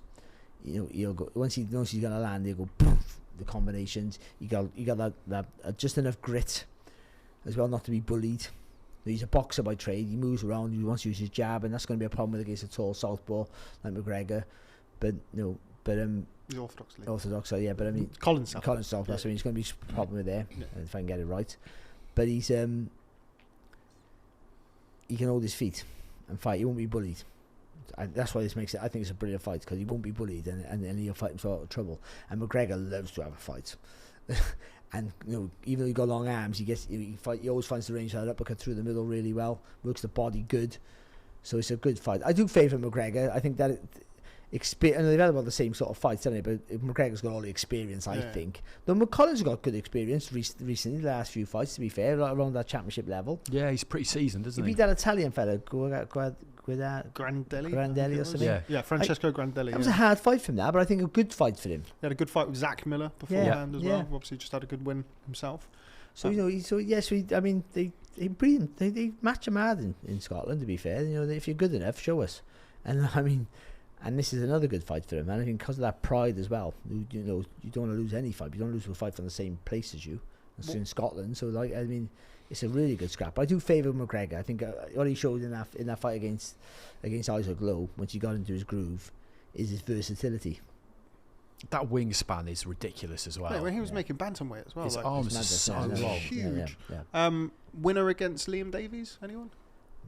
Yeah, Nice. why not? Keep it Queensbury. Nice, that'd be it's an natural. Everyone's fucking Queensbury now. We're all Queensbury. We're all Queensbury, aren't we? Yes, so excellent fight that we're looking forward to. And then I'm back.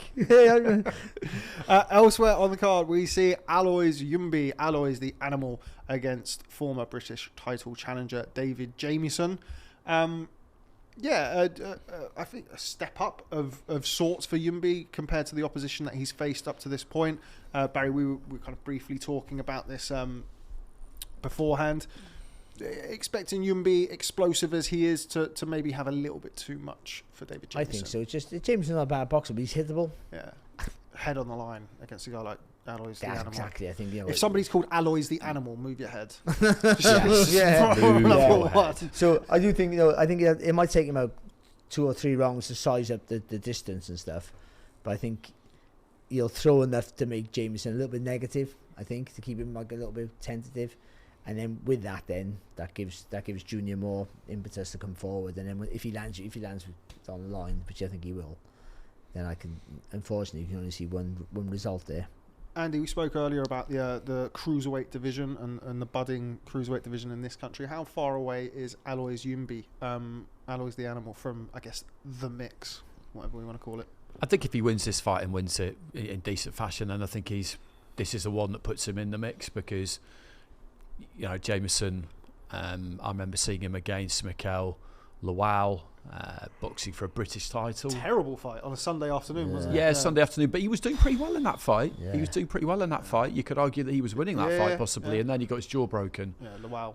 Lawal, who can crack, just doesn't throw any punches. landed one on him, and Just that was the end of it for him. But yeah, he's a good fighter. He's a tough fighter, but stylistically, you feel like he's the right kind of fighter for Aloys, and there's been some buzz around him for a while.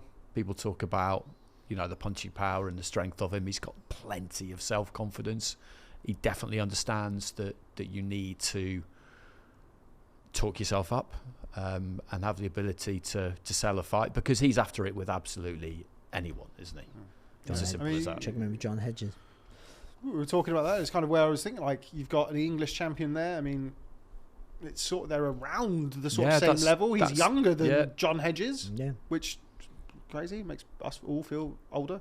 But yeah, there's that. And he also, why'd you both look at me then? One of the fights he has had, Alonso Berardi, that fight he had at York Hall, that guy was good. Alonso Berardi, I think he would be he's a good potential opponent for a lot of cruiserweights on the way up. Tricky, good fighter, Italian based out of Germany. But yes, I agree with you, Andy. I think what Aloys does well, and what David Jamieson maybe doesn't do so well, is a match made in heaven. Well, for Aloys, and maybe not for David Jamieson, but we will see this weekend. The final fight to discuss from this weekend's Josh Taylor Ekow Essuman card is the return of the heavyweight wunderkind Moses Itauma against I don't know why I'm German. Mike Balogun is the unfortunate soul to be in the other side of the bill. Barry, 30 seconds. Lots of talk about. I got to talk about it a little bit. Lots of talk about Moses Itauma being the next big thing in the heavyweight division. Had those impressive stoppage wins over Marius Vac and, of course, Dempsey McKean. Not expecting Mike Balogun to throw up much resistance, though. No, not at all. I mean, he's. Again, if you can hit him with ease, which I think you can, I mean, I just can't see how. I mean, it goes as long as Itauma wants it to go. I think he hasn't got the experience, because he's an American football player, isn't he? He hasn't got the experience to slip and slide his way out of trouble for a while, or move. He hasn't got the footwork to move out the way of Itauma. He's got to try and put it on Itauma. Good luck with that. Not for all the tea in China. Would you? Would somebody say to me, go and stick it on Moses Itauma? Well, the thing is that might be the option. Yeah. I mean, that might be the way forward with him. I mean, if you're a heavyweight, if you have heavyweight loads of power, I mean, they all got power, but if you're heavyweight, genuine power for a heavyweight, surely you've got to go, this is what I got. I mean, we say it all the time about making him feel it early, but with them, it's knock him out early. And I think if you've got power, and if this guy thinks he has the power, you got to go for it. But with it, Itauma's got such great balance that if you make a mistake, he will just come inside and he'll throw when you throw because you're slow, because he digests information like a featherweight, so he'll be able to see your put. Like if I went in with a heavyweight now, I'd be able to see his jab coming a mile off. I mean, at some point he batters me. I mean, for the first round, I could survive a round with almost any heavyweight. No, almost. Maybe not a round, a couple of minutes. Because, I'd be able to see, because they punch so slow for how fast I'm used to. You'll be able to see it for a while. In the end, they catch you with something and they only got to half hit you. But I mean, he sees it like I would see it. So, but he has all the size and the strength and the power of a bit of his adversary. So, I mean, he'll see that shot. He'll just go down the middle. That's one of the things he said to Ben. I can't remember. To Ben Davison, he said that he learned how to box when he was smaller. He learned how to. He wasn't always a big guy, and then kind of had the growth spurt and kind of really from the youths onwards. And he's been tipped for superstardom, hasn't he? He has, and you can completely see why. And what really interests me about him is the physical side of it, because you watch him fight, and because he does get quite low when he boxes out of that crouch a lot of the time, and he is so quick, your eyes can kind of deceive you into thinking that he's not that big. But in his last fight, I think he was 249 in his last fight, which was his career heaviest weight, which is nearly 18 stone. But when you look at his shoulders and you look at his pecs, you feel like there's more to come there. They don't look like they're completely filled out. So maybe he's going to end up as being an absolutely mercilessly rock solid kind of 260-ish, but speed. But retain that speed. And I think that maybe is what we're looking at. And the problem they've got with him, Queensberry, is that after he poleaxed Dempsey McKean, he's in that position now where why on earth would you agree to fight him if you're in and around him in the rankings, unless you're going to get a barrow load full of cash, which you can get on Riyadh season cards, but this isn't one of them. And I felt like Usyk Dubois would be, but it's not. It's Riyadh season sponsored in the same way that all Matchroom, Queensberry, Boxer cards in the UK are Riyadh season sponsored. But to get someone to fight him, an opponent that's really going to test him, you're going to need to pay them a lot of money. Warren will. But he probably will, won't he? Of all the people in all the promoters I know, I don't know any of them actually. He's kind of running out of people. Like who is that person to do it though? Because Marius Vac and Dempsey McKean would have been quite high on a lot of people's list to get him round. But he's way past. Yeah, but I don't think. Maybe not Vac, but Dempsey McKean. I don't think a lot of people would have necessarily expected the first round blowout. I'm not a huge fan of this fight.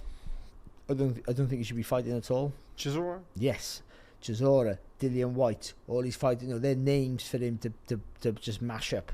I mean, they'll fancy the fight, but they want massive money for it. Now, the Warren that I had seen in the past, because he knows he has a star, he'll lose money now to gain money down the line. He does gamble a bit, Frank. But does he need those types of opponents in a sense of, I think he would stop both of those guys quickly. Are they going to get outside our boxing bubble? Yeah, but people know who they are. They don't help his development. I don't think. That's where we're getting with the marketability side. Absolutely, that's all he needs. I think. And also, Chisora might be able to swallow it up and give him some rounds and be physical with him, because we haven't seen how physically strong Itauma is. He's pushing people back. He's already got you pushed back with the footwork. He's already got you on your heels, hasn't he? So you're not really getting the full strength of it. But Chisora's going to come at him, you would think. Now, Dillian White, I don't know, he looked awful his last fight, but I mean, he can still swing the shots in, and who knows? And they're durable fighters. Zhang.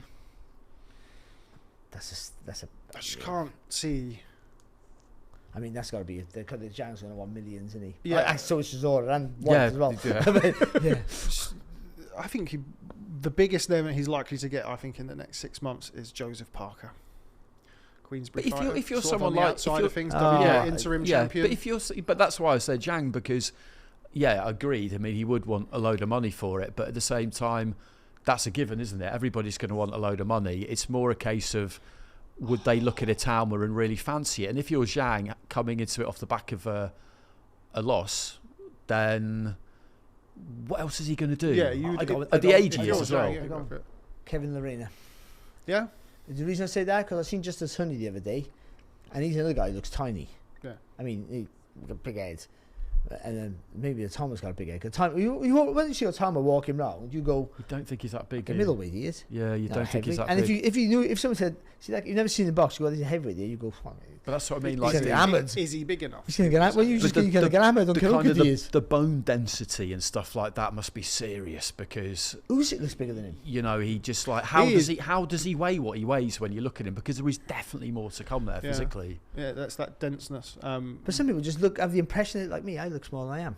Like I really am like 5'11". But I mean, he just might. It's just an illusion with him. But when he gets in that ring, being small is his friend. Absolutely. He gets low and he uses all those muscles, because he has boxed as a smaller weight. He knows how to engage those muscles, and he's more comfortable with that. I think him putting on too much weight, except for to be able to push the resistance off bigger heavy. They do that because they don't want to get mauled and bullied, and that and having to combat the other people's weight tires you out. So if you've got a bit of weight yourself, you can resist a bit more. But I mean, if it restricts his movement, then he doesn't want to do it. I mean, him being explosive, like it was for Mike Tyson at his peak, is going to be your friend.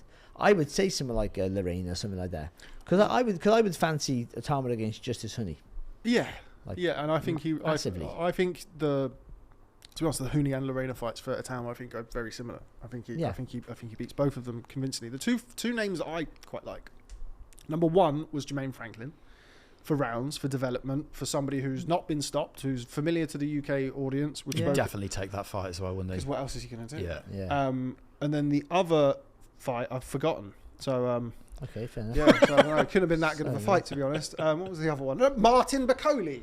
Now that has been talked about a little bit in the last couple of weeks publicly and mentioned, and obviously Martin Bakole, his stock is at one of its lower points at the minute. He got stopped by Joseph Parker. Yes, we all know the travelling and whatever else, and then was really poor for large portions of that FA Jagba fight. Yeah. What about that? That's a bit fight there, because Bakole might hit him. Yeah. However, I think he beats Bakole, because Bakole struggles with speed, but if Bakole can whack you, we get a question answered that we haven't had answered yet. What's he like when he gets hit with a big guy? That's the fascinating thing with him, isn't it? And you never know until you see it how someone will react. Yeah. You just don't. 10-ounce gloves, get hit by a big guy in a live situation. I mean, you can get knocked out and still be a good fighter, by the way, because they all hit hard there. But I mean, how you react when you're hurt, not so much when you get... if it hits you and knocks you out, it just knocks you out. But when you get hurt, how you react, because you don't know. You all think I'm a tough guy and blah, blah. But not always the toughest guys react the best of it when they get hurt. Sometimes they react the worst. But they're bullies, innit? But they're bullies, they always use the bullying you, so they're actually not tough. They're just big, strong guys who are bullies. But I mean, so the tough guys are some of the ones who can't bully you, because they have to tough it through most fights. So how you react when you get hurt, and you just don't know. And for big guys as well, we've seen with Johnny Fisher, sometimes when you get hit, big guy, being a big guy is great, but also it exposes you more because you've got nowhere to hide. When you haven't got the feet to run away and all that, well, he has the feet to run away, but he's a big guy still. He gets hit, he gets frozen. He's someone like Bakole, but you still fancy him, wouldn't you? I mean, it's hard. It's hard. If he is as good as we think he's going to be, I can't see who beats him. No person who I would put my hard-earned money on to beat him would be Usyk. Yes. Yeah. Outside of that, it would either be I would favour Itauma or I think Fury would beat him. Well, Fury's retired. I understand that, but I think Fury would still beat him. I don't. Fair enough. But we will see, hopefully, Andy. We will definitely never see that fight. But what's the crack with him anyway, Tyson? I don't know, man. He's coming back, isn't he? Isn't he going to a business meeting today and documenting it for all of us? I mean, we really hope to see Joshua versus I hope Fury, he does. Itauma looks special, doesn't he? That's the thing. You got to be. He looks a little bit special. Yeah. I mean, we talk about it all the time. We've been here before, mine, and we've been massively disappointed. But yeah, it's nice to have a thing that he might be the real deal. Yeah, and he seems to have the right temperament as well. Yeah, the temperament is impressive. He's very... He is kind of laid back, but he's got that confidence. But he's got that confidence about him. And it's really obvious when you kind of like see it or you speak to him off camera and just spend a little bit of time with him, whereby he doesn't say loads, but it's not because there isn't a personality or he lacks confidence. It's the opposite. He's It's the opposite. He's got a really amazing, fascinating backstory. I don't know the exact number, but he's got something like 20 brothers and sisters or something like that. Like he was telling me about it. He was showing me a picture of his dad. You can see why his dad has birthed this behemoth of a like potential superstar heavyweight, because he's massive. But yeah, he's got a real like interesting way about him, and obviously he's I think his makeup is half Nigerian, half Slovakian, which is an interesting blend, you'll know from your darling wife. I was sat with his. Slovakian? That's his other wife. Yeah.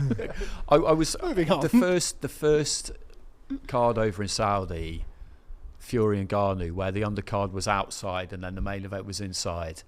I was sat actually with the family watching the fight, and it was interesting because I was kind of chatting to Moses as the fight was going on, and he was kind of like half commentating or just making little observations. So I was thinking, God, this is quite interesting, like he's just, and he just said everything with real conviction, and it wasn't for anybody else's benefit. He was just doing it. As you do when you're sitting ringside. But his mum was there as well, and there was one fight, I forget which one it was, where I felt the referee maybe jumped in and stopped it a little bit soon, and I said so, and she turned around and like half told me off because she's a mum. Bakoli Takam? It could have been, yeah, and it was just quite interesting to kind of see the dynamic where she was watching boxing from ringside, and of course on plenty of nights it's either him or Carol, his brother, who's in there, who she's got to watch, and that's kind of going off at a bit of a tangent. But it is a really interesting backstory. Could have been Wardley Adelaide as well. I think it probably was. I think it probably was. Yeah. Ben Davison said to me, I was talking to him about like opponents and whether for Itauma, and I think this might have been before the McKean fight. I remember saying, like, how many rounds do you think it will go? He's like, I don't know, 3 or 4. He's like, but 3 or 4 rounds is a long time in there with this guy, because he's what you've said there about he's computing things. He's not just, we sort of say it, we don't need to be disrespectful, he's not a big lumbering heavyweight. He's a different type of. He makes. Sorry. No, go. I'm rambling. I got nothing to say. I just like to interrupt you. That's fine. I needed it. I was looking for some help. It's my thing. It's my thing, isn't it? Interrupting people. But Usyk does it for the heavyweights because of the movement. I mean, he used to bully people, didn't he, as a cruiserweight with the front foot? But he does it with the movement, and he's making fighters think that don't usually have to think, and that mental strain, concentration, knackers you just as much as throwing punches. Constantly thinking, looking where the target is, and him with his threat, because they can punch them. Once you know how good they are, once their reputation precedes them, then all that movement as well for those big guys. Right, where is he? I got to make sure. Because thinking, when's it coming? And again, like I said, also when you really concentrate, I know people grind your teeth. And when you really concentrate on stuff, you find, what are you doing that for? People grind their teeth out because you're overthinking stuff, or you're concentrating, you forget, or but it tenses you up in the ring, having to really think, concentrate, like you're trying to get focused. Everything about focus seems, it makes you feel like that, doesn't it? It's about focusing. You don't think focus, do you? You think focus, and that's what they make you do. And the movement that he has, like Usyk, but in a different way, they tire you out because you're always thinking. But usually you just think all you have to do is throw your punches. And make sure, because your guys are in front of you. It's not as simple as that. But I mean, for big guys, usually a target's there, isn't it? It's just you got to be aware of the power. So and that extra thought process in your brain slows you down, makes you tense, and that tires you out in any weight division. But in the heavyweight division more than any other, that you go from full to empty like that. Yeah, I mean, we saw a lesser example, but Johnny Fisher against Dave Allen, that pressure, that thinking, that can drain your tank. It doesn't seem to be any real. There doesn't seem to be any real difference in him during fight week when you speak to him during the week and when he's walking to the ring. He's like this kind of. I don't know. I think I described him as being like a sleepy shark at one point because he just kind of he's just so relaxed. I can see it, but he's not like it's not like one like a cartoon shark, But he's not one of these guys who's just like you feel like he's spaced out and that's why he's relaxed. He's kind of switched on all of the time, but just completely loose. Sort of like a lion lying out in the sun. Ready to pounce at any but point. He's not going to move quicker than he needs to. Isn't that how he boxes as well, though? No, it's exactly that. Yeah, that's exactly it. I think you said, but he's like that though because he's had everything his own way. Yeah, he has so far. Which is because of his ability and his temperament and the way, and obviously his work ethic. So he deserves it. I'm not ever criticising him here, but history will tell you at some point it's not going to be all his own way. Yeah. And that's when we find out if he's a good fighter or a great fighter. That's it. We're kind of crowning him already, aren't we? But you know, he's not there yet. I'm all in. I'm ready. I am as well. You have been for a while. I remember you yeah. saying to me quite a while ago that Usyk was the only one that you would pick to beat him for sure. I think before Fury Usyk, before the first fight, I think you said at that point you would still have picked Fury probably. Though you would still have picked Fury at that point, but I think even then you were saying that they were the only two. Yeah. So did you guys pull the trigger with him then? Chuck him I in? would. Yeah. I Right, think no. If he got the chance, I think he beat Joseph Parker if Daniel Dubois twists his ankle now and they need a replacement, and Atoma's was mentioned, would you chuck him in with Usyk? Who am I? Am I me or am I Frank Warren? You. Yeah, but if I'm Frank Warren, no. No, of course not. But and Because even more so if it's reversed. Then I would imagine. Oh yeah, it's Dubois, definitely. yeah. Like because he's done lots of rounds of Daniel Dubois. He'll tell you openly how those spars went, and I think he did very well in them. So again, they'll cope with the pressure. There's pressure now. Everyone's touting you for greatness, but you haven't got out. I mean, we thought Dubois was going to crumble against. Or I did against Joshua when he went out to Wembley with 90,000 people, or 96, whatever. What was it? I don't know, 90 plus, and then him just going, oh shit. It's just with Itauma, I guess, where he's just got that little bit of something where you just couldn't see him being overawed. A boxing ring's a boxing ring, particularly against somebody like Daniel Dubois, who's been in the ring. I think Usyk different, and Usyk would be making him think like no other heavyweight could make him think. But you've seen fighters who've coped with loads of pressure, been in big occasions and all the rest of it, and then box Canelo on a Canelo night, and they think, I've been in big fights and big occasions, big nights, sold out, but then it's different, isn't it? So in some atmospheres it's different, and I wonder, again, do you cope with that pressure? Being a heavyweight champion of the world, boxing for the heavyweight championship of the world is different than boxing for the featherweight championship of the world. Yeah. Whoever it is, because it's the world attention. It's different. It's different. So yeah, I mean, all these things. I hope he passes the test, because we want to have the thought of having like a superstar. Yeah. And him being ours. I mean, we've had a great run, haven't we, with heavyweight, and you don't want it to end. Yeah. I mean, another one we stole. He's not really ours, he's ours. He's Slovakian, Nigerian, but he's British, like Lennox Lewis was. Joe Calzaghe was Welsh. He's learned to box here, isn't he? Taylor Bevan's Welsh. Yeah. But yeah, no, I think he's ready to go. I do think he's ready. I think the speed is the big thing with him. I remember I've told this story before. I remember getting a phone call on the infamous day where he sparred Lawrence Okoli, and we've all heard the story. Lawrence tells it fantastic about the sparring. Yeah. I had a phone call from a trainer who was in the gym. He said, "I've just had this kid in the gym. He's the best kid I've ever seen. He's a future undisputed heavyweight champion of the world." Yeah. And he was at the time he was 15 years old.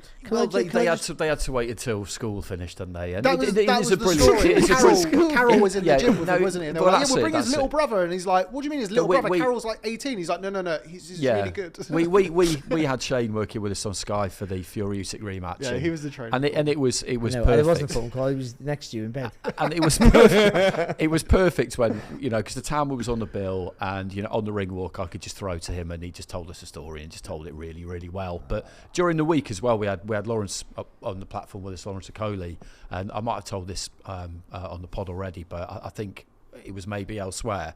And Moses was there, and we were talking to the pair of them, and Lawrence was moving up to heavyweight, obviously, and he said, yeah, that's absolutely true. The story you hear, it's not apocryphal. That's exactly what happened. And I said, so at some point in the future, would you fight him? And he just stood there and then, with Itauma there too, and just laughed and said, absolutely not. Fury did it well, didn't he? Fury did it on the stream. I think it might have been before the second Usyk fight. He did. And they were just like, what about Itauma? He was like, no, mate. No. No. And again, you read what you want into that. Itauma was part of the Tyson Fury training camp for the first Usyk fight for a short period of time. Take what you want from that. But it is high praise. But it's important not to get carried away. But also, we get a bit carried away on the pod. We're fine with that. Do you know what? And like I won't mention the fighter, but he wasn't super intelligent. I mean, in the ring he was really good. He wasn't, but outside he was like, people call it thick. I wouldn't say that, but people call he was thick.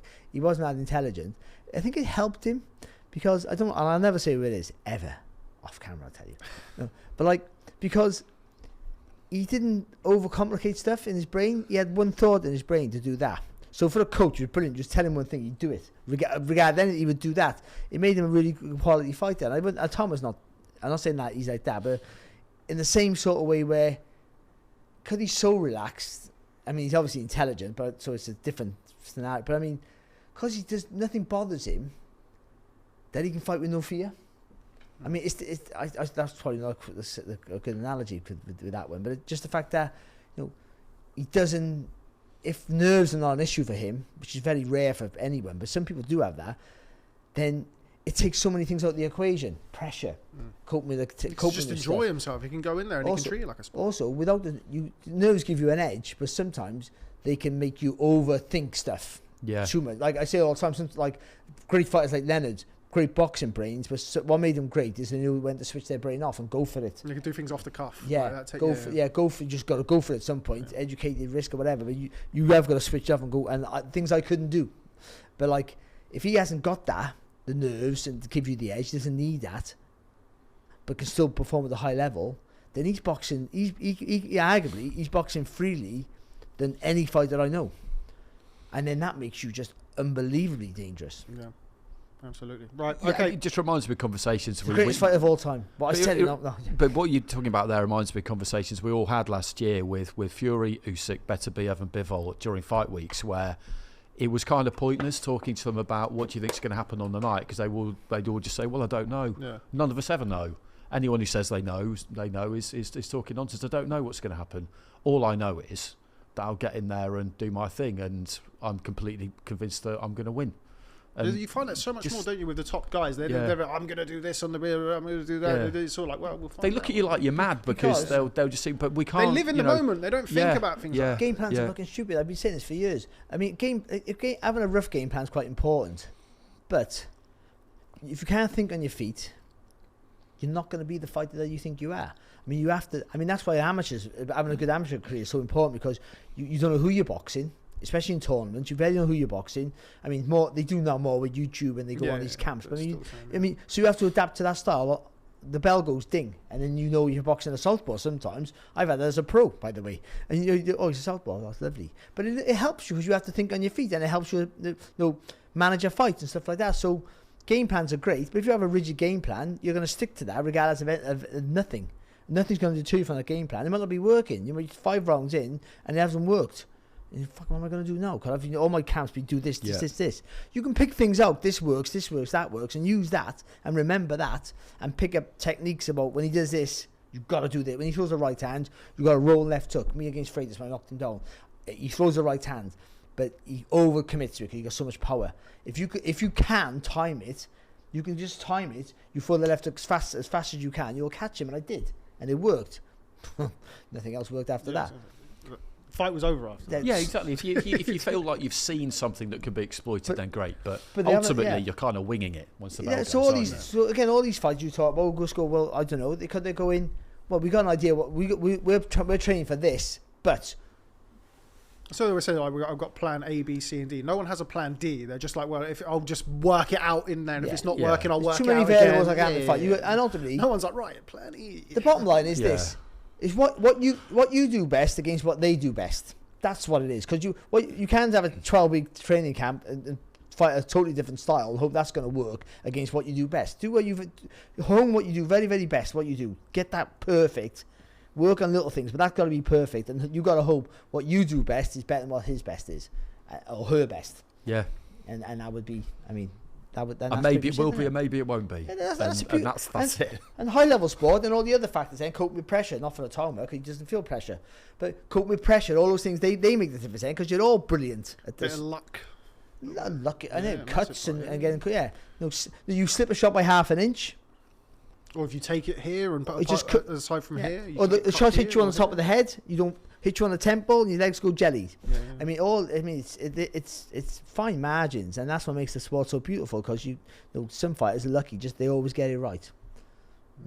Some of us are not so lucky. Okay, that is all we have time for. Just run through some of the other fights on Saturday's card. Aston Brown against Reece Porter for the Scottish middleweight title. Luke McCormack returns, and the professional debut of a certain Alex Arthur. Yeah. Which everyone, I'm sure, will be looking forward to. But that is all we have time for today on The Boxing Show. Thanks, as always, to our usual panel of guests, Mr. Barry Jones and Mr. Andy Clarke. Excuse me. And thank you very much for stopping by. Terrible. We'll catch up with you next week.